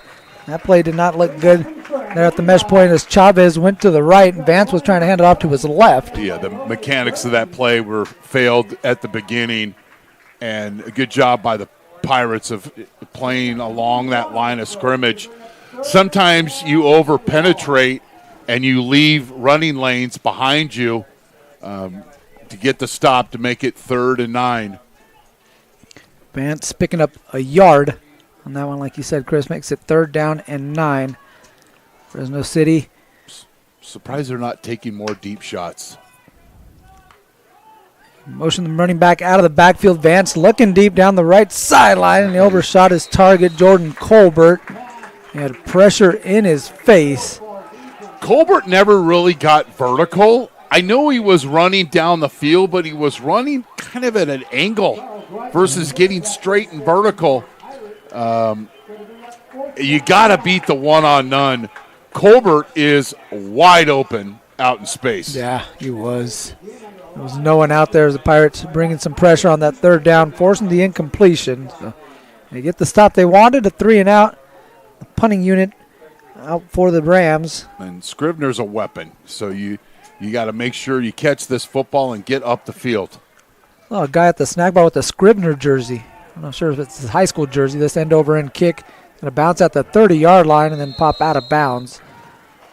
Going to give a favorable spot there to MJC as it bounced back towards Fresno City's side of the field. So MJC getting 4 extra yards off that bounce. Just a 30-yard kick, way below his average. Pirates with great field position here to start the second half. They've been effective running the football. Just things have slowed down when they've got inside the red zone. And if you want to, compete and win today and be a team in the conference, you got to execute when you get into the red zone. Need a Muhammad in the option. backfield. Tafoya's going to keep it himself. And go up the middle to the 39-yard line. 5-yard pickup. Second down. A lot of families have bread, butter, and milk in the refrigerator. Rusty Stivers has the speed option. It's a staple in this offense. And if the defensive end boxes and turns his shoulders to you, quarterback is going to immediately cut up the field. That's the first time today that they have run the speed option. Muhammad gets the carry on second down. He's got a first down as the offensive line there just kept the line of scrimmage kind of moving in the positive direction for the Pirates. Clearly one up front, and Muhammad was able to pick up some nice yardage, pick up the first down. And you've seen this offensive line kind of impose their will early on in this ball game, and that time just getting the best of the Fresno front. Well, it starts with the center. Oh, for my goodness. We've seen a lot of runs right up the middle. We've mentioned, that speed option, the jet sweep, trying to get to the perimeter, but there he goes again, right between the hashes. Again, sometimes it's not anything fancy, right? We got a flag here. It's probably going to be a hold. But see, this is where, with the lack of passing game and running the football, you get a hold penalty. It screws up the tempo of the drive. Here's the call. Number 58, 10-yard penalty. Repeat it out. The former Hillmar Yellow Jacket, Alex Cardenas, guilty of the hold. His former high school coach is in attendance here, Frank Marquez. The Hillmar coach is going to be retiring at the end of this season, coming out and checking out some of his former proteges. Nothing better as a coach to come and see your guys play. JC, college, NFL. It's always special to watch your guys play. But now you're really pressing your opportunity to continue this drive at 1st and 20. Tafoya, play action's going to roll to the right, and they've got Galicchio, the fullback. He's going to pick up a nice chunk on that one. They'll get the penalty yardage back. He picks up 10 on that completion. Second time that we've seen him sneak out of the backfield. Take what the defense gives you. That's a simple little 7-yard throw. You don't have to get greedy. And this is like in basketball when you get a charge or, when the fullback catches the ball out in the flat and picks up 10 yards, everybody is happy. Sure, right? If your leading scorer gets a bucket, right, that's expected. But when that guy who's setting screens and getting rebounds gets a bucket, yeah, it's a big deal as they set up a screen here for Muhammad, left side, and he is tripped up. Good play made by Antonio Cherry, the sophomore linebacker. Get to the feet. Unique design on this screen. Watch all the linemen kind of heading. That's a lot of guys going that way, and if you catch an angle and make that first defender miss, you get a big play, but still make it a very manageable 3rd and 5 for the Pirates. Empty backfield here. Malone and Maynor to the left of the formation. Tafoya looking that way. Now he's going to run it. He's going to pick up the first down, and he shakes the defender. Still got room on the sideline. Popped out of bounds. Brandon Holmes knocks him out. But Day-Day Tafoya using his feet. Looked like he wanted to put it in the air. Yeah. Didn't see something he liked. Yeah, great look there, Mario. He was looking downfield. He went through 1, 2, 3. Look at this seam, let me run. And it happens a lot faster than the way we described it. So you could tell he went through a couple looks there, a couple progressions. And then you break through on, when you're playing behind the chain. So that's going to build a little bit of confidence there. Bailey twisted around at about the 33-yard line. I'm hitting you between the tackles, and then I'm going to run the fly sweep or something off with our scat back to the edge, and you horizontally and vertically stretch this defense of Fresno City College. You play in front of the chains. Modesto's going to get touchdowns. Here's Muhammad again, a good push from the offensive line.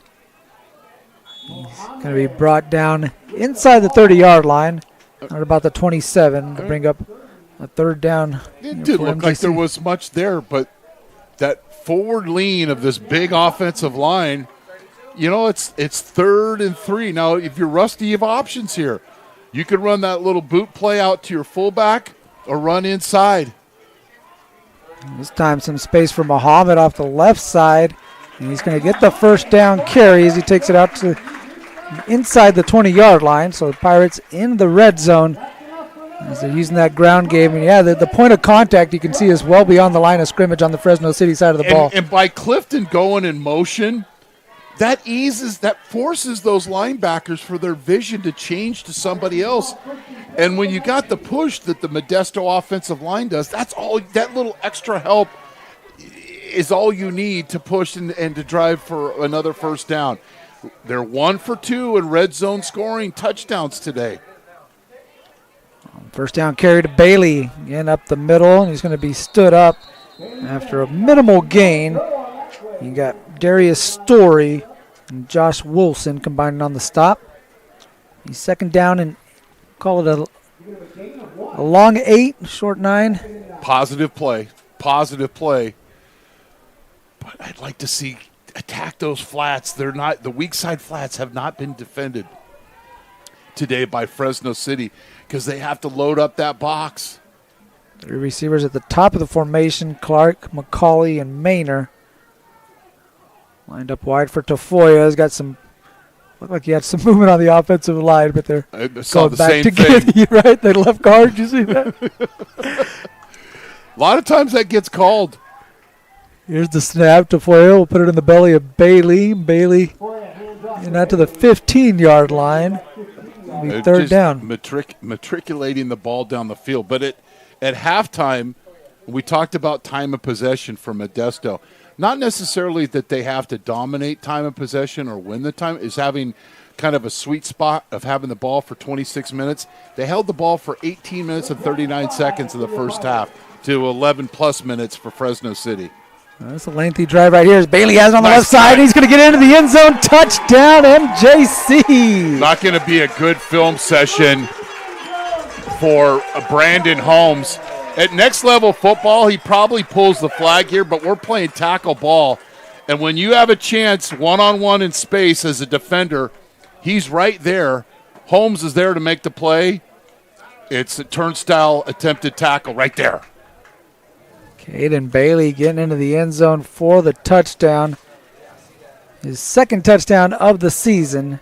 First touchdown here in the ball game puts MJC out in front. Second time the Pirates have led. Now 13-7. They're going to bring in the lefty Isaac Padilla to kick this one. Snap from Weber, hold from Tafoya, and Padilla splits the uprights. MJC, another nice drive on the ground, capped off by this touchdown right here from Caden Bailey from 15 yards out. Breaks that arm tackle, and he is into the house. Holmes is right there to make hold it to a short gain, and the scat back, keeping those fresh legs, and the Pirates with a key 3 score.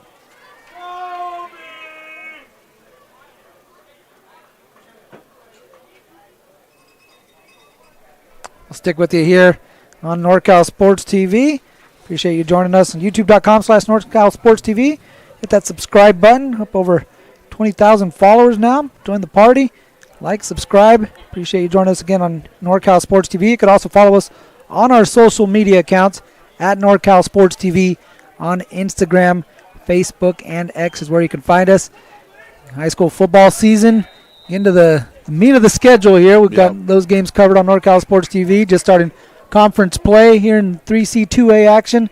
Again, got that covered on NorCal Sports TV, so subscribe. Keys to victory. I'm going to edit something, Mario. I said 3 explosive pass plays for the Pirates. I'll let you describe after this. Fresno City, a couple of return men miscommunicating on who was going to get that one, and Jordan Colbert ultimately picks it up. And he's not going to get much out of it. And a side of penalty. Yeah, that's not going to help him, the Rams' cause as well. Half the distance to the goal. But I said 3 explosive pass plays. That's 3 passes over 20 yards. But for every 2 passes you throw to the fullback, we're going to call those explosive plays. So they have 2 today. Mm-hmm. But besides that, throw to the flat. Receiving team, number 42. Half the distance to the goal. First down, Silver. So bad field position just got worse for Fresno City after that special teams miscue. And that one kind of split the return men. And they're just confused as to who's going to take it. Well, it's so funny on, coaching for 23 years that I did, is that the start of a return, it starts badly. It usually just ends badly. And not really a sense of urgency by Colbert. Now they're got to go 95 yards. English take the first snap here, and right near the goal line, tackle made outside the goal line by Jalen Booth. Was Booth in the huddle? Right. Because he played this like he knew what was coming. Such a disruptor. Oh, a little swim move to get him underneath the tackle. But always keeping outside leverage. Mm-hmm. He's explosive, but he plays in such a control. One of the top players on defense in the state. He's up to, I think that's a couple of TFLs for him. But just playing in control with so much explosiveness.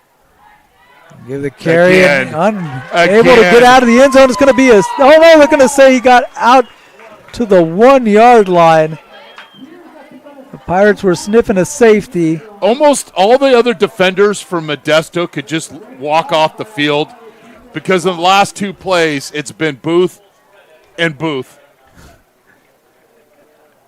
The whole body's got to be in the end zone. Yeah, I got the ball outside the end zone. Now I might go a little max protection and take advantage of the Pirates' aggressiveness and take a shot deep and maybe treat it like a punt. That's 12 guys in the huddle. No call. Yeah, the guy headed out to the sideline. English going to roll out of the pocket. He's in trouble. He gets past Booth. Now turns his body, tries to get rid of it. A lot of contact downfield as Felix hits the ground. He had Mayo in on the coverage, but it looked like their feet might have got tangled up again. That looked like a schoolyard play. I mean, 3rd down. Booth is the first pick anytime on defense. I mean, this drive was totally disrupted by Booth. Sure.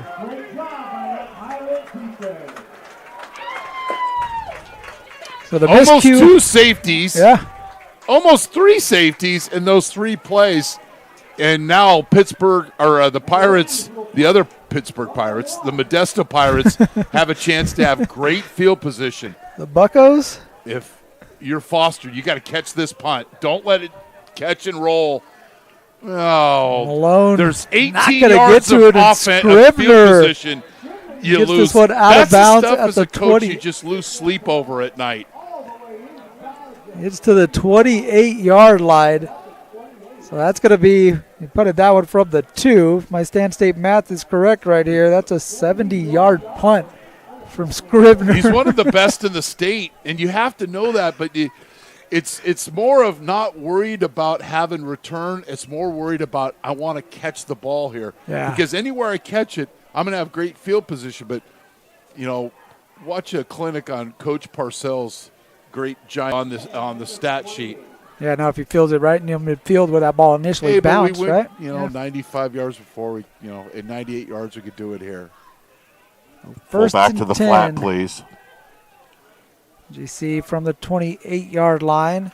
And this one to Muhammad. He'll take it to the 30. Second down and 8. Muhammad, the first scorer of the game. MJC with 2 rushing touchdowns, a 1-yard punch in from Aiden Muhammad. Caden Bailey, the latest, a 15-yard rushing touchdown. And Yajay Vance to Jacob English from 24 yards out for Fresno City. That's your scoring thus far. It's turned out to be a defensive slugfest between Fresno City and Modesto Junior College. Second down and 8. Muhammad. Nice cut. Puts his foot in the ground and gets upfield. That's as nice as a run as you'll see. And that's using your blocker.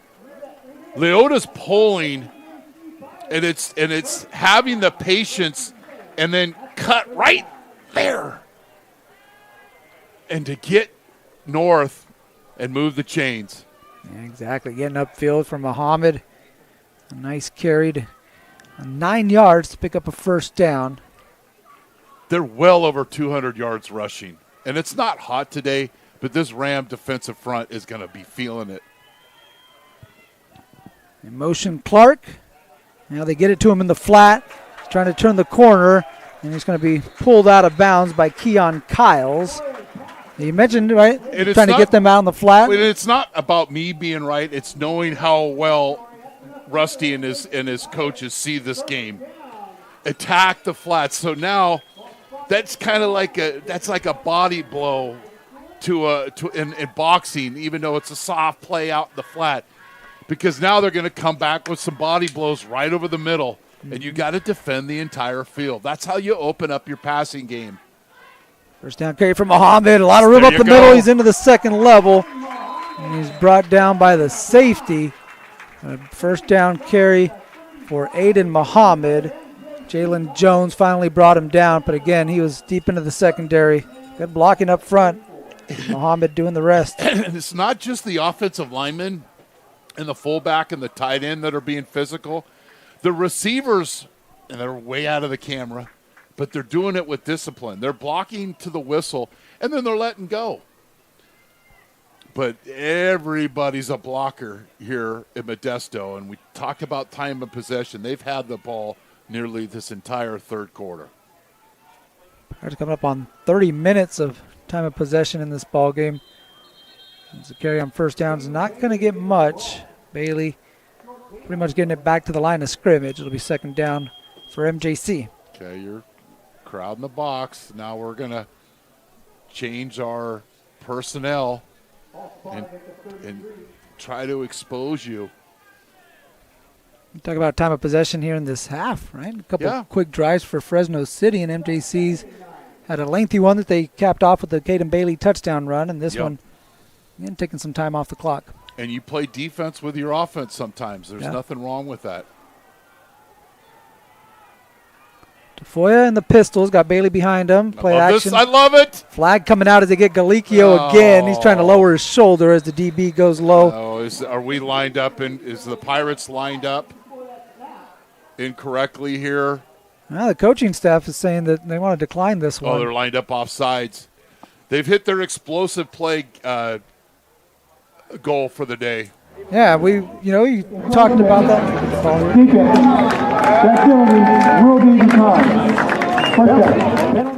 You talked about those explosive plays. We're probably thinking, maybe a guy like Curtis Maynor, Xavier Clark, and how about Galicchio, the fullback, who's hit on some of these explosives. That's great coaching. You go into the week and go, all right, they're going to stop him. I don't know if they're going to necessarily focus on our fullback. Right. But then he does the dirty work. Put the block right there in front for Bailey. He literally just took Jack Nelson out of that play, one-on-one block. And we talked, this is the third time we've mentioned it. When you get the fullback out in the flat and he moves the chains, it's in a time where people disagree so often, everybody's happy if you're the Pirate fan and the fullback's catching first down flat routes. Tafoya's going to keep himself a lot of room on the right side, makes the cut, and he's going to get into the end zone. Day Tafoya with a beautiful read on the zone option, keeps it himself, and a whole lot of room on the right side. A nice shifty cut to get away from the defender. He is into the end zone for 6. But the eye candy, the running back and the lineman, they really sold this fake. Our camera person stayed on this. Great job, because I watched the running back and the lineman pull. I didn't even watch Tafoya. I was sold. But Tafoya, there's been a couple of plays today that I've been so impressed with his ball handling. Snap bobbled by Tafoya, and here's some ball handling as he's trying to make something happen out of the play. Don't go downfield. Still scrambling and trying to throw this one to the kicker, Garibay. And so that's going to be incomplete. Again, a botched snap. It was a little low and trying to pick it up, and ultimately couldn't get it down. So just doing what he could to improvise, but you'll see right here, ends up being no good on the attempt for MJC. So they'll settle for 6. As the score now 20-7, following the 15-yard touchdown run from Dede Tafoya. That brings momentum right back to your sideline if you're Fresno City.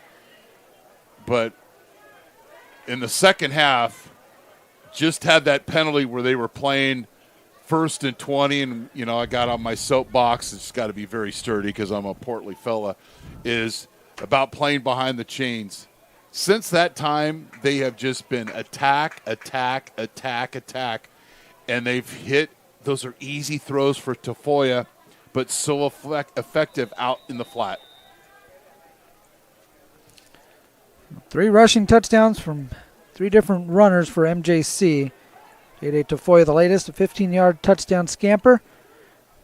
How many yards have the Pirates thrown for today?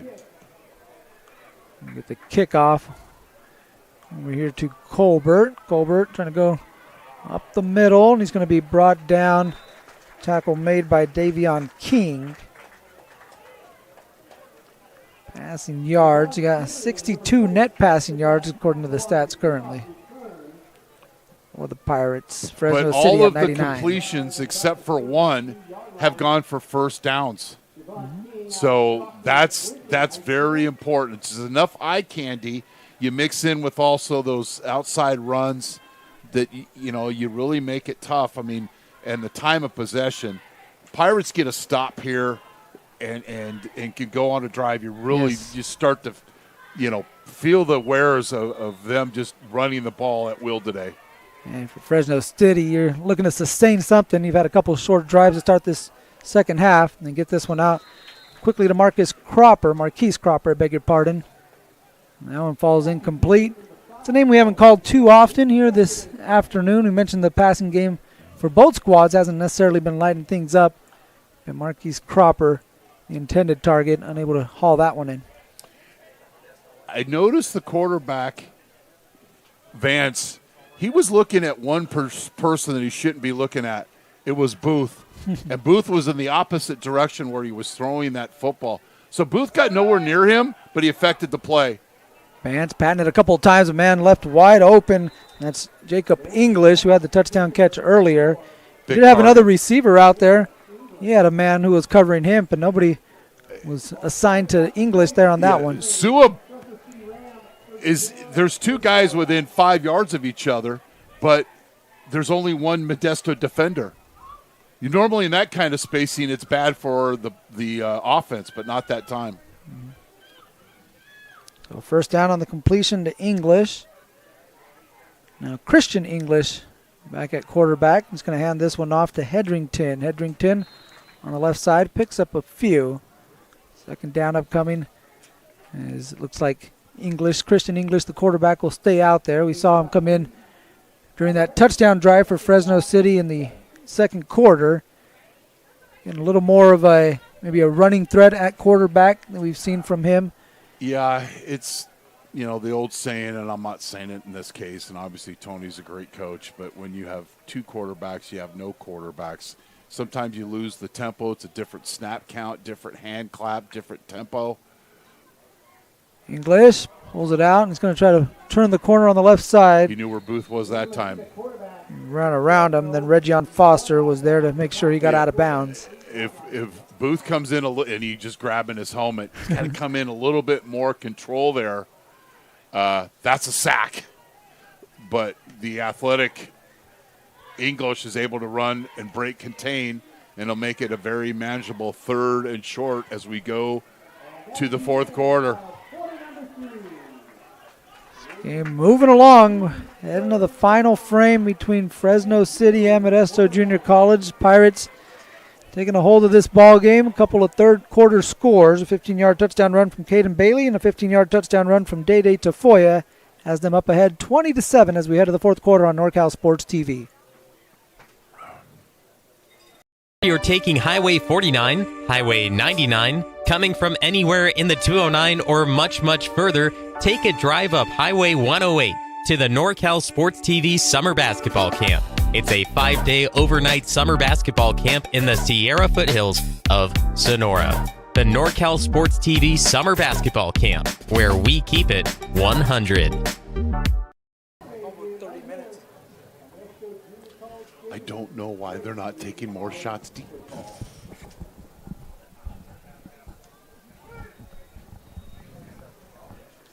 Alongside Chris Babcock, I'm Mario Ramos on NorCal Sports TV, youtube.com/NorCal Sports TV.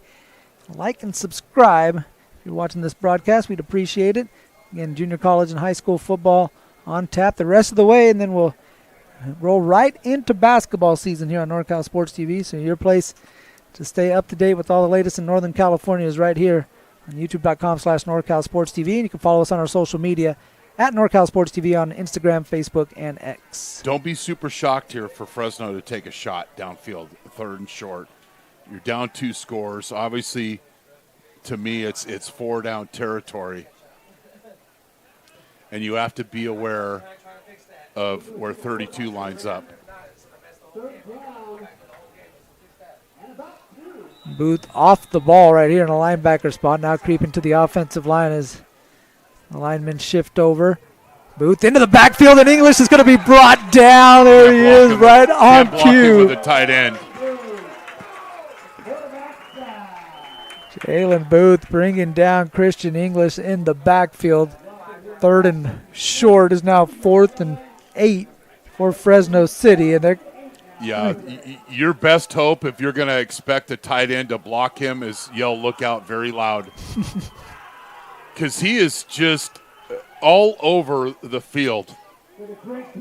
And the one play he didn't make, quarterback broke outside, he's probably going to think about that after the game more because that's the kind of competitor that he is.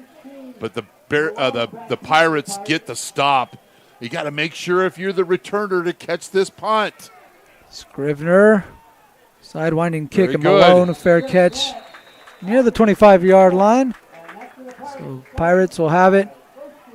1st down and 10, 14-11 remaining in this ball game, leading by 2 scores, 20-7. MJC out in front, trying to get themselves off on the right foot to start conference play. Here in the Valley Conference, MJC, the 4-time defending Valley Conference champions. If you're seeing Modesto Pirates offensive linemen running onto the field here, they know this is a game-deciding drive. They're up 2 scores early in the 4th quarter. They want to have Fresno feel their physical presence. Mohammed not going to get much. Good job by the Fresno defensive line to win that battle. I get greedy. That might have been a time I want to still run that little fullback slip because Fresno's going to be so geared to attempting to stop the run on this drive. They really did a good job on that last drive of attacking the flat with easy passes. 2nd down. You got McCauley split wide to the top of your screen. Clifton in the slot to the left. They're going to give it to Muhammad. He's trying the right side, and again, not much there. Going to get back to the original line of scrimmage. So now you got a 3rd and long situation. Is this the time where you put it in the air? It seems to be an obvious passing situation. Well, you've got a Fresno team. It's, sometimes in these situations, early in the down is the best time to throw it. They're going to go empty backfield here. So you have to be leery of Tafoya running the football on a draw. Yeah, we saw him with a nice draw in this similar type of formation earlier. Here, he's trying to escape some pressure out on the perimeter, and he throws it away. He had Ross Sinfeld hanging all over him. Yeah, Sinfeld timed this perfectly. Didn't give it away. Well timed. And he didn't allow Tafoya to get outside of him. Mm-hmm.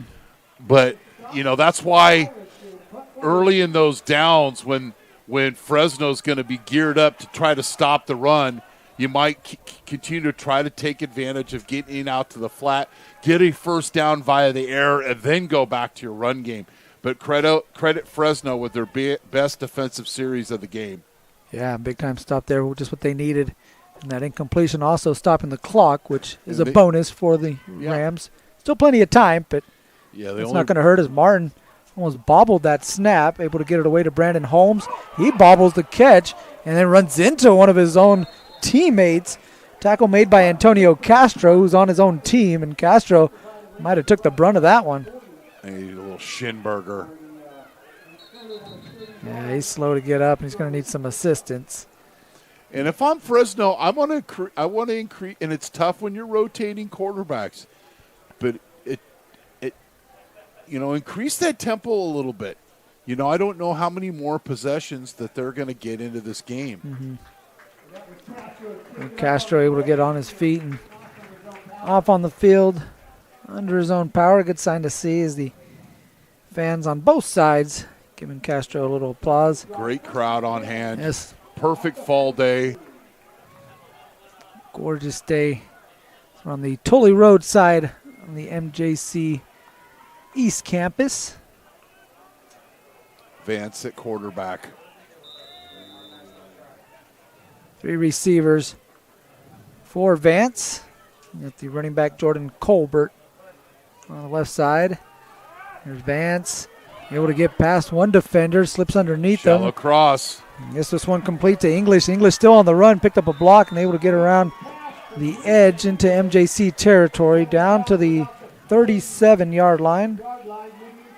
Took a while for English to merge onto the freeway, but once he found that lane, he got north. It's a little shallow cross, multiple layers, and turns the corner. And indeed, the Rams increase the tempo, get right back up onto the football. MJ Uwili in the backfield on that one. Man's able to elude him and make the completion to English to pick up the first down. Here on this one, here's a carry for Colbert. Blocking. Colbert is going down along the sideline. A couple of nice plays here for Fresno City. Back-to-back first downs for the Rams. And they are on the doorstep of the red zone. Watch Sua block here, and the running back just follow 37. One guy, two guys. That's beautiful. And he's not killing the guys. No. He's occupying them and staying on his feet. Like I said, he didn't try to blow up that first guy, and he was able to pick off another guy. Exactly. It's not all about blowing guys up. It's doing your job and occupying the defender. High snap. Vance bobbles it. Now he's going to turn and complete this one to Felix. But when you are 6'4" and 350, it's easy for the linesman to see a legal man downfield. No, big fella. You were downfield. Apuku was way downfield. Easy call. I mean, he's probably at the 15-yard line by the time this ball is thrown. And when you're one of the largest men in the stadium, easy to see. So wipes away with a nice improvisational play there by Vance. He's going to check out of the ball game. For those who haven't played offensive line, you have a clock in your head, and you're thinking, you didn't know that the snap was fumbled. He doesn't know any of those things, so you think you're run blocking. And we're just going to hand this one off to Chavez. Chavez is going to take it back to the line of scrimmage. No gain. It'll be 2nd down and 15. And you don't know, and so you go, well, I better go block somebody. And then you get called for the flag. Hinchy did a good job of filling here as you have Booth, who sets the edge. and he's just all over the field. And former Downey Knight Jack Hinchy also in on that tackle. You play now. You get the penalty, then you're playing behind the chains. Watch the screen here. 2nd down and 15. English, Booth, bringing pressure. He's going to escape the pocket. And English is going to get out to about the 25-yard line. He'll dive forward there. Picks up about 3 yards. It'll be 3rd down and 12. Good job by the Pirates defense, keeping receivers in front, forcing the issue, forcing the quarterback to run up the gut and hold it to a short gain. 4-down territory here for Fresno City, 3rd and a long 13. 10 minutes remaining in this ball game. It's been flying along. Usually these games can take a few hours. This one approaching the 2-hour mark. We got started at 1 o'clock. They're down. The receivers take off on the right side. He had 2 of them get going. Now, not to be totally negative, they really got off the football. But unfortunately, they were the only guys that moved. Yeah. And that will drive the receiver coach nuts because you're supposed to watch football. But they were so anxious to get a pass. They left at the snap or the clap of the quarterback, English. Pirates need to just don't fall for any fakes here. If you don't get blocked as a defensive lineman, retrace your steps. You don't want to enter the screen zone. There's a screen. 3rd and a mile. English is going to catch it himself. Hinchy with the deflection, and then Hinchy brings him down. It's going to be a big-time loss. English is in a tough position right there. Ends up catching it. Would have been better off to let that one hit the turf, but, of course, that's a bang-bang play. You're not thinking that in that situation. Hinchy, woo. This is a great play. Well-timed rush here. Getting your hands in the passing lane and in a drive that it looked like Fresno was just moving along, going to get within 1 score. Right. That failed snap, then the legal man downfield penalty, yada, yada, yada. It's 4th down and a long, about, 28 yards to go. Yeah, Scribner going to make his way back out there. It was a promising start to that drive and fizzled out for Fresno City. And this is a young team. This is, Tony, talking to Tony before the game, is probably one of his largest groups of freshmen that he's ever had. Scribner can just try to pin this one again inside the 5. Somebody is going to snag him up as goodness. A punter at the next level. He is uncanny. Notre Dame Fighting Irish could use him. I'll tell you what. Second time that they have got a punt down to the 1 or 2 yard line. Well, and that's also, he's got a 70-yarder as well to boot. So not a bad day at the office for Scribner. And he's you need a real long kick. He can do that. Needs to bury you down the old coffin corner. We mentioned the 70-yarder, but he also had another one that was 38 yards that was just as beautiful, right? Exactly. Like you mentioned, he put it in that coffin corner. It's been a clinic out here from Scribner today. Attack the flat. I know you're throwing from your goal line. Attack the flat. And a tight formation, heavy bodies, extra offensive linemen for MJC with Muhammad in the backfield. They're going to run it to the left side. 4 yards. A couple yards there. We're going to take it to the 5-yard line. 2nd down here for MJC, who's looking to get a lengthy drive. 55, so they're not going to be in exact hurry here. No. They're going to take their time. I mean, the worst case, you work a couple of minutes off the clock. You get a couple of first downs here, and you're pretty much just going to take control of the game. Foya. Yes. Action. Now Galicchio, a lot of room. We got Weber blocking in front of him. Galicchio with the cutback. Inside the 30 is a block. The big fella to the flat. More. Now, this is going to be spot of the foul, so it'll still be a first down. But such a great call on 2nd down to keep attacking that flat. Yeah, Galicchio trying to cut it back, and you'll see right here, might have changed the angle on the block for Weber, who got caught Blocking the defender in the back right there. Illegal block in the back. Offense. Number 85. 10 yards from the spot. I mean, that was not horrible, you know.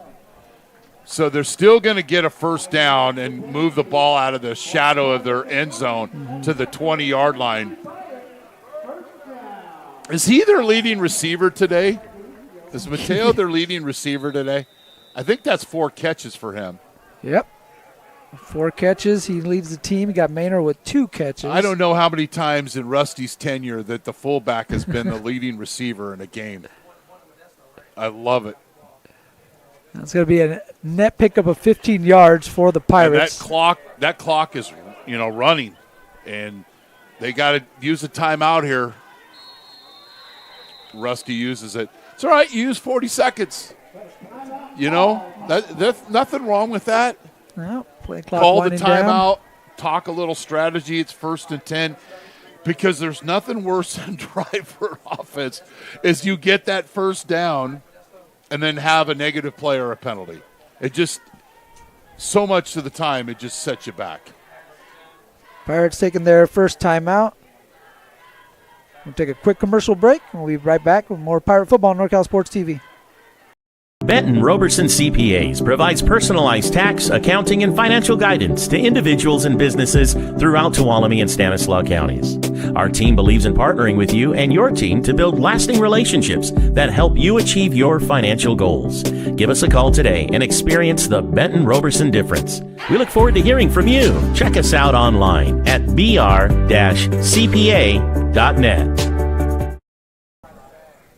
On their own 3-yard line, 2-yard line, 3-yard line.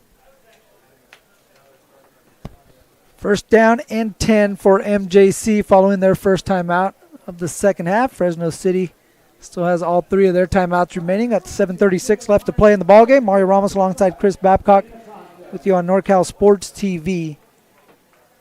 Don't mind Rusty using the timeout there because, obviously you don't want to have a delay a game. Give your chance to regroup and go over strategy. Now, obviously there's more than 4 minutes left in the game, but there's an old term, 4-minute offense. Get the yards you can, stay in bounds, and just continue to work clock. Mohamed, looking for room on the left side and takes a pop at about the 26. Still a 5-yard gain. Pirates will take that. Nice hit made by Dominic Mercurio. Defensive back coming in there.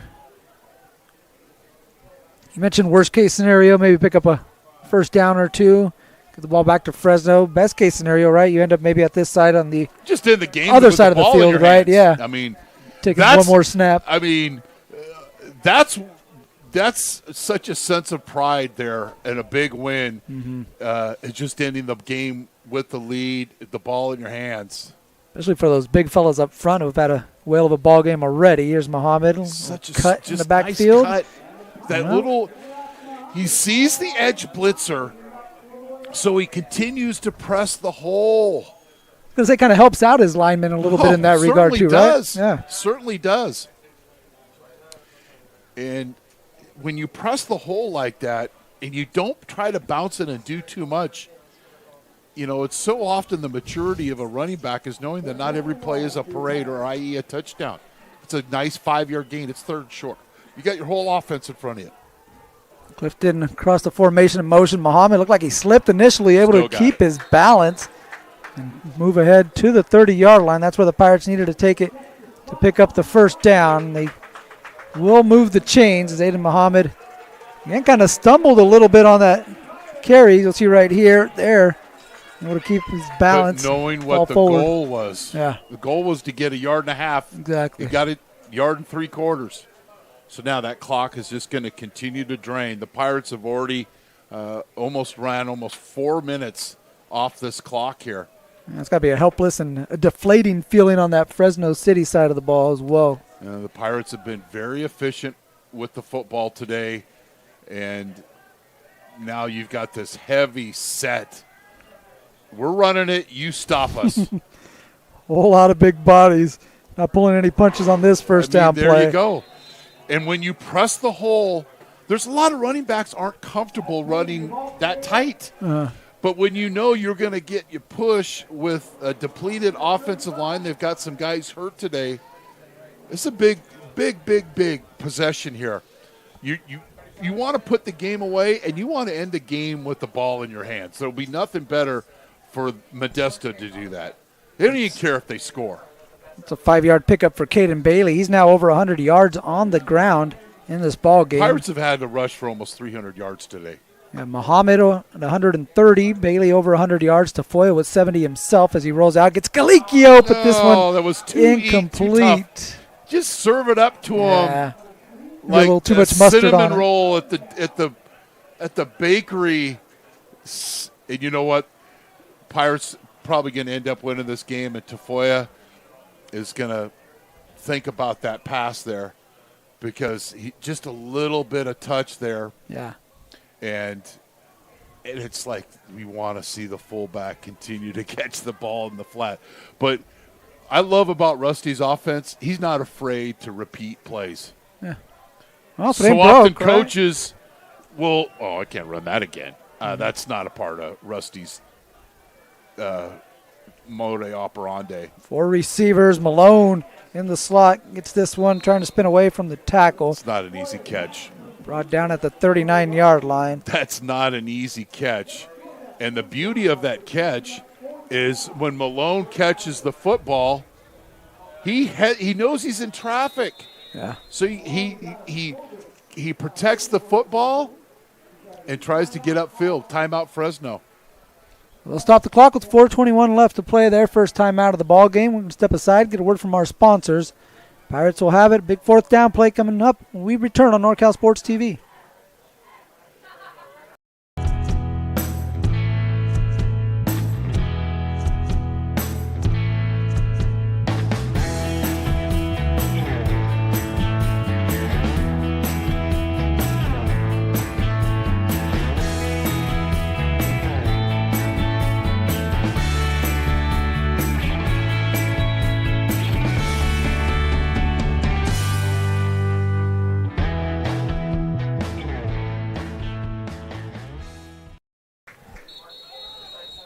Logan Martin making his way back out to the field to punt this one away. 4th down and 1. MJC going to kick this off to Fresno City. Fresno City going to send Brandon Holmes back deep to return this one. He's standing inside the 25-yard line. On a drive, they started on their own 3-yard line. Have worked nearly 5 minutes. They worked 5 minutes off the clock. Martin might have shanked this one. Yeah, it's off the side of the foot. Gets a roll. Great Gonna bounce. Get inside the 20. Well, it's like my golf shot. It's like that little squibber that ends up a double. Looks great in the box score when it's all said and done.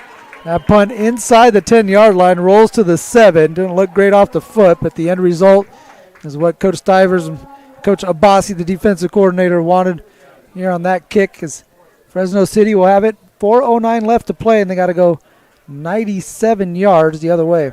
I'm sorry, 93 yards the other way. That's what you call flipping the field.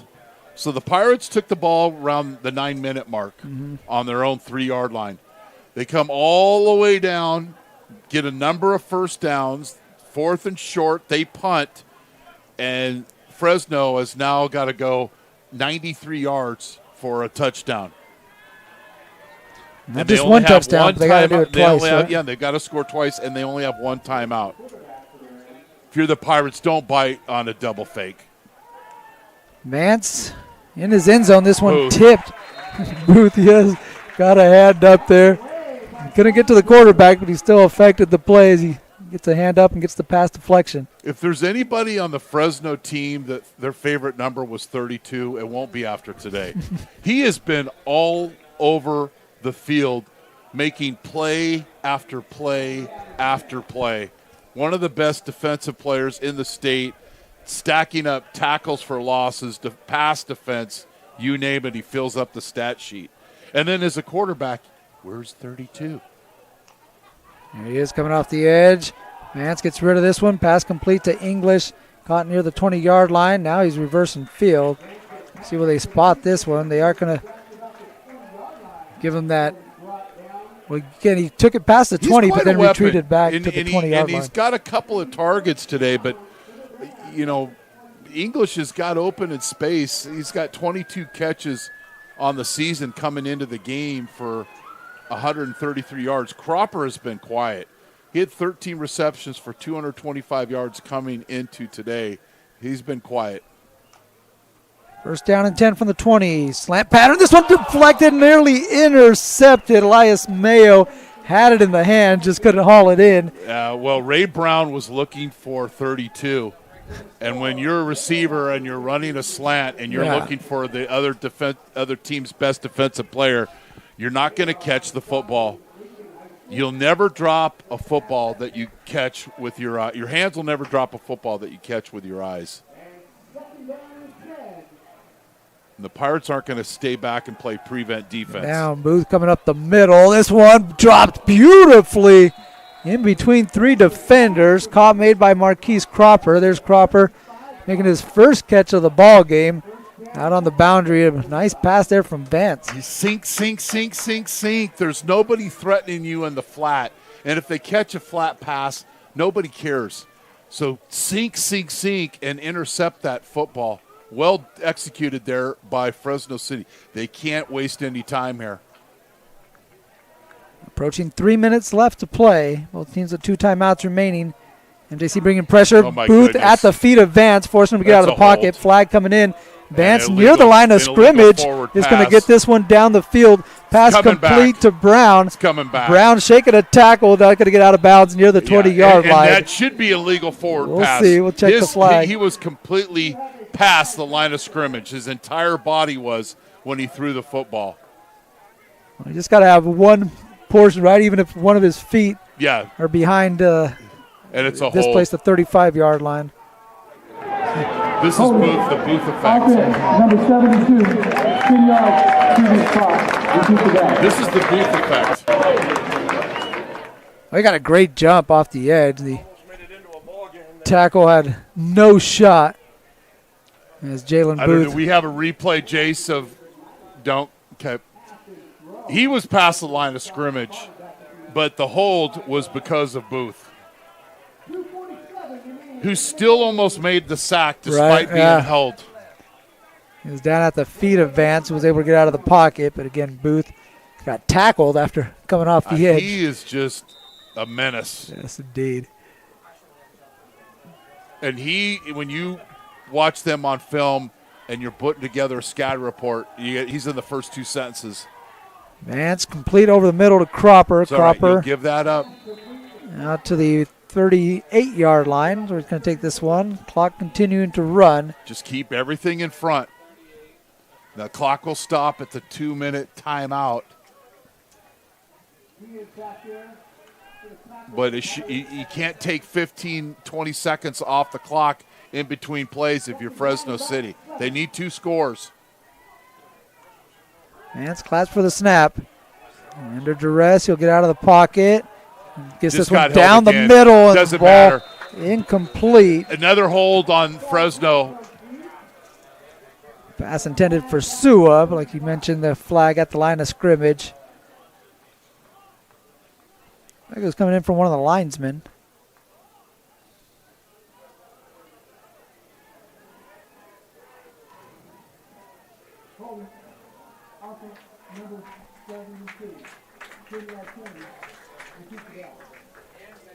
There's there's the greenhouse effect, and then there's the Booth effect.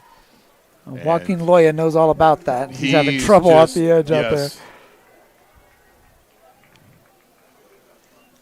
Well, the thing too with Booth, we've seen him, pretty consistently, coming off that right tackle, but we've also seen him moved around quite a bit as well. So well, now you have that amoeba front. You only got one defender with his hand in the ground.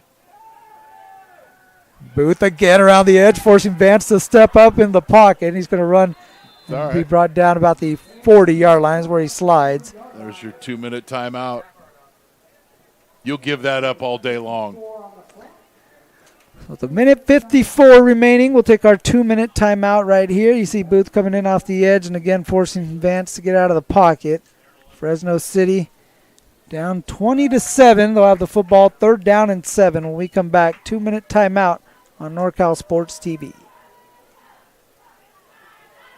You're taking Highway 49, Highway 99, coming from anywhere in the 209 or much, much further, take a drive up Highway 108 to the NorCal Sports TV Summer Basketball Camp. It's a 5-day overnight summer basketball camp in the Sierra foothills of Sonora. The NorCal Sports TV Summer Basketball Camp, where we keep it 100. Next best team. Mario Ramos, Chris Babcock, here on NorCal Sports TV.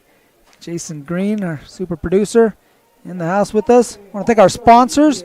Modesto Junior College Athletics, Modesto Junior College Football, American Asphalt, Straight Sports Custom Uniforms, the Boss Move Fitness app, and the NorCal Sports TV Summer Basketball Camp, alongside Benton Roberson CPAs, all our sponsors, allowing us to bring you coverage of Modesto Junior College Pirate Football all season long. Be back here next week for homecoming.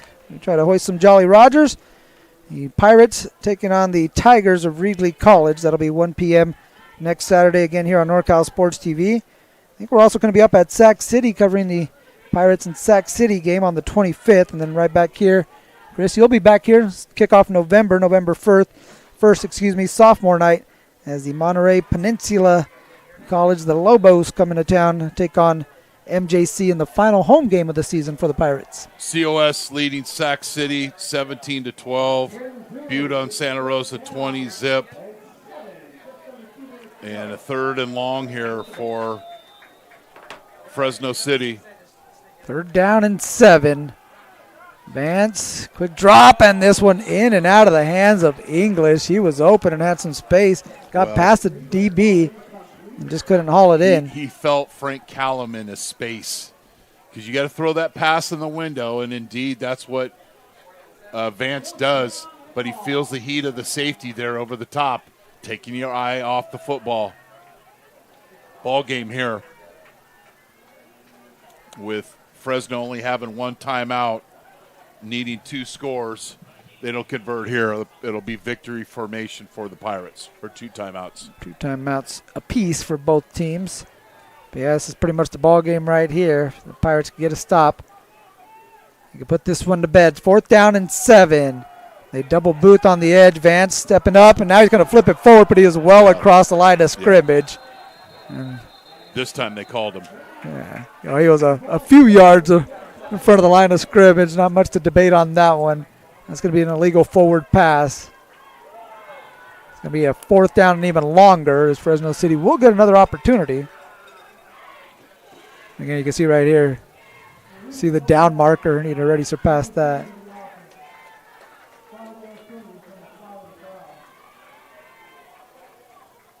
And just trying to do what he can, right? 4th down, trying to make something happen. But again, at least it gives you another opportunity. Yeah, it's a loss of down, yeah. Yeah, it's a loss of down. That should just about do it here for the Pirates. They're sensing victory in their sights. With a minute 44 left to play, they'll take over with the ball at the Fresno City 38-yard line. Just figure a few handoffs right here, and the Pirates will head home happy. Didn't know what type of defense we were going to see out of the Pirates today. They had that, first drive for Fresno able to attack vertically, but after that, they've just done a good job of keeping everything in front. Mm-hmm. And the offensive answer of running the football and then attacking the flats and moving the chains. Nice win here for the Pirates to start conference play. 5th straight over Fresno City College. A formation, Muhammad pushing the pile to the 29-yard line, a 6-yard carry for Muhammad. Yeah, I don't think going to run. Call a timeout. Fresno looking to hang on to those 2 timeouts as the clock will roll. Under a minute 30 left to play.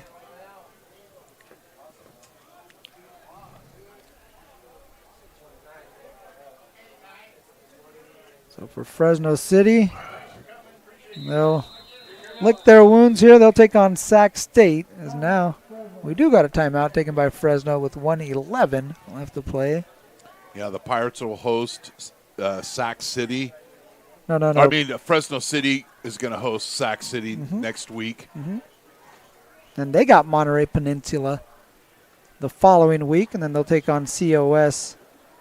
Yeah, for a long time it was Fresno or Modesto winning this conference, and not saying that neither one can win it this year, but you've got stiffer competition.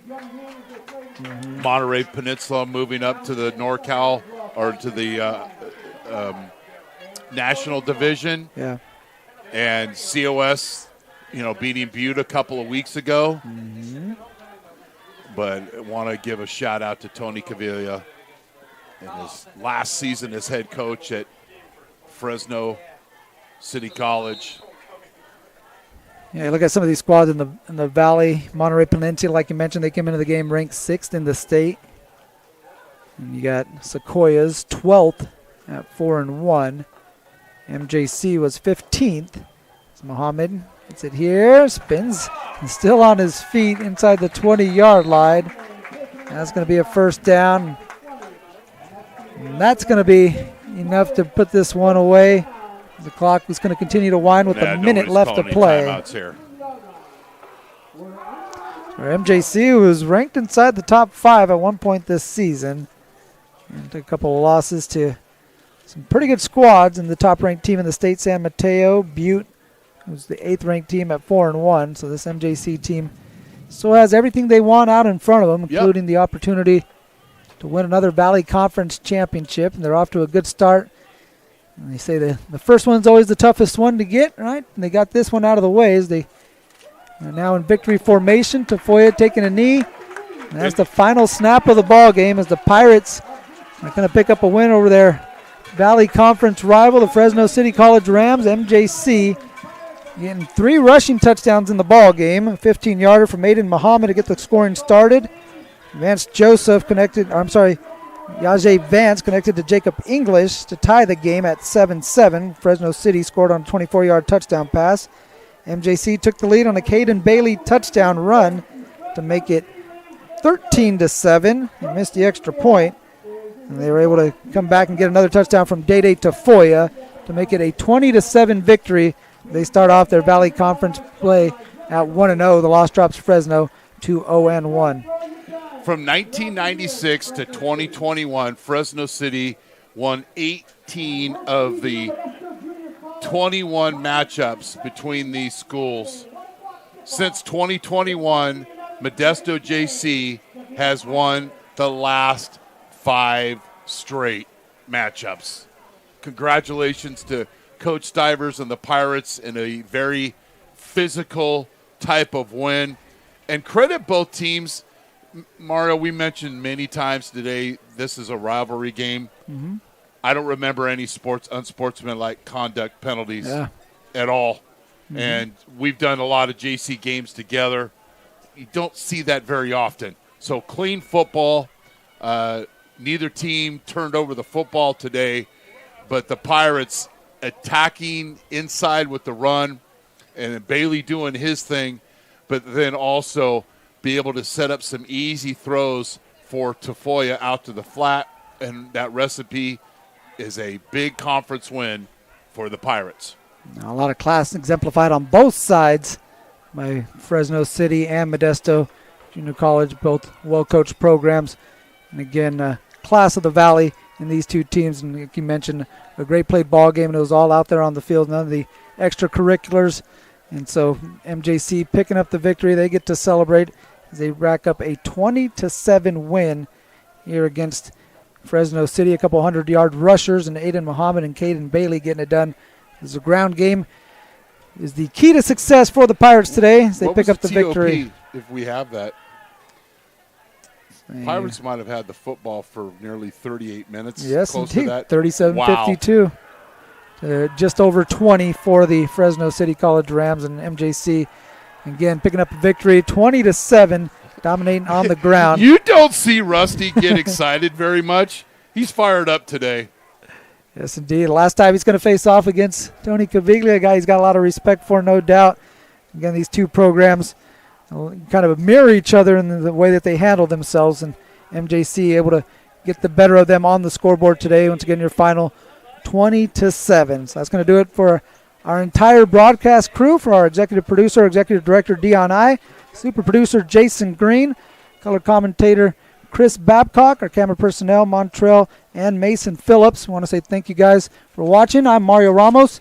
We appreciate you joining us here on NorCal Sports TV. We'll see you guys next Friday when MJC hosts Reedley College.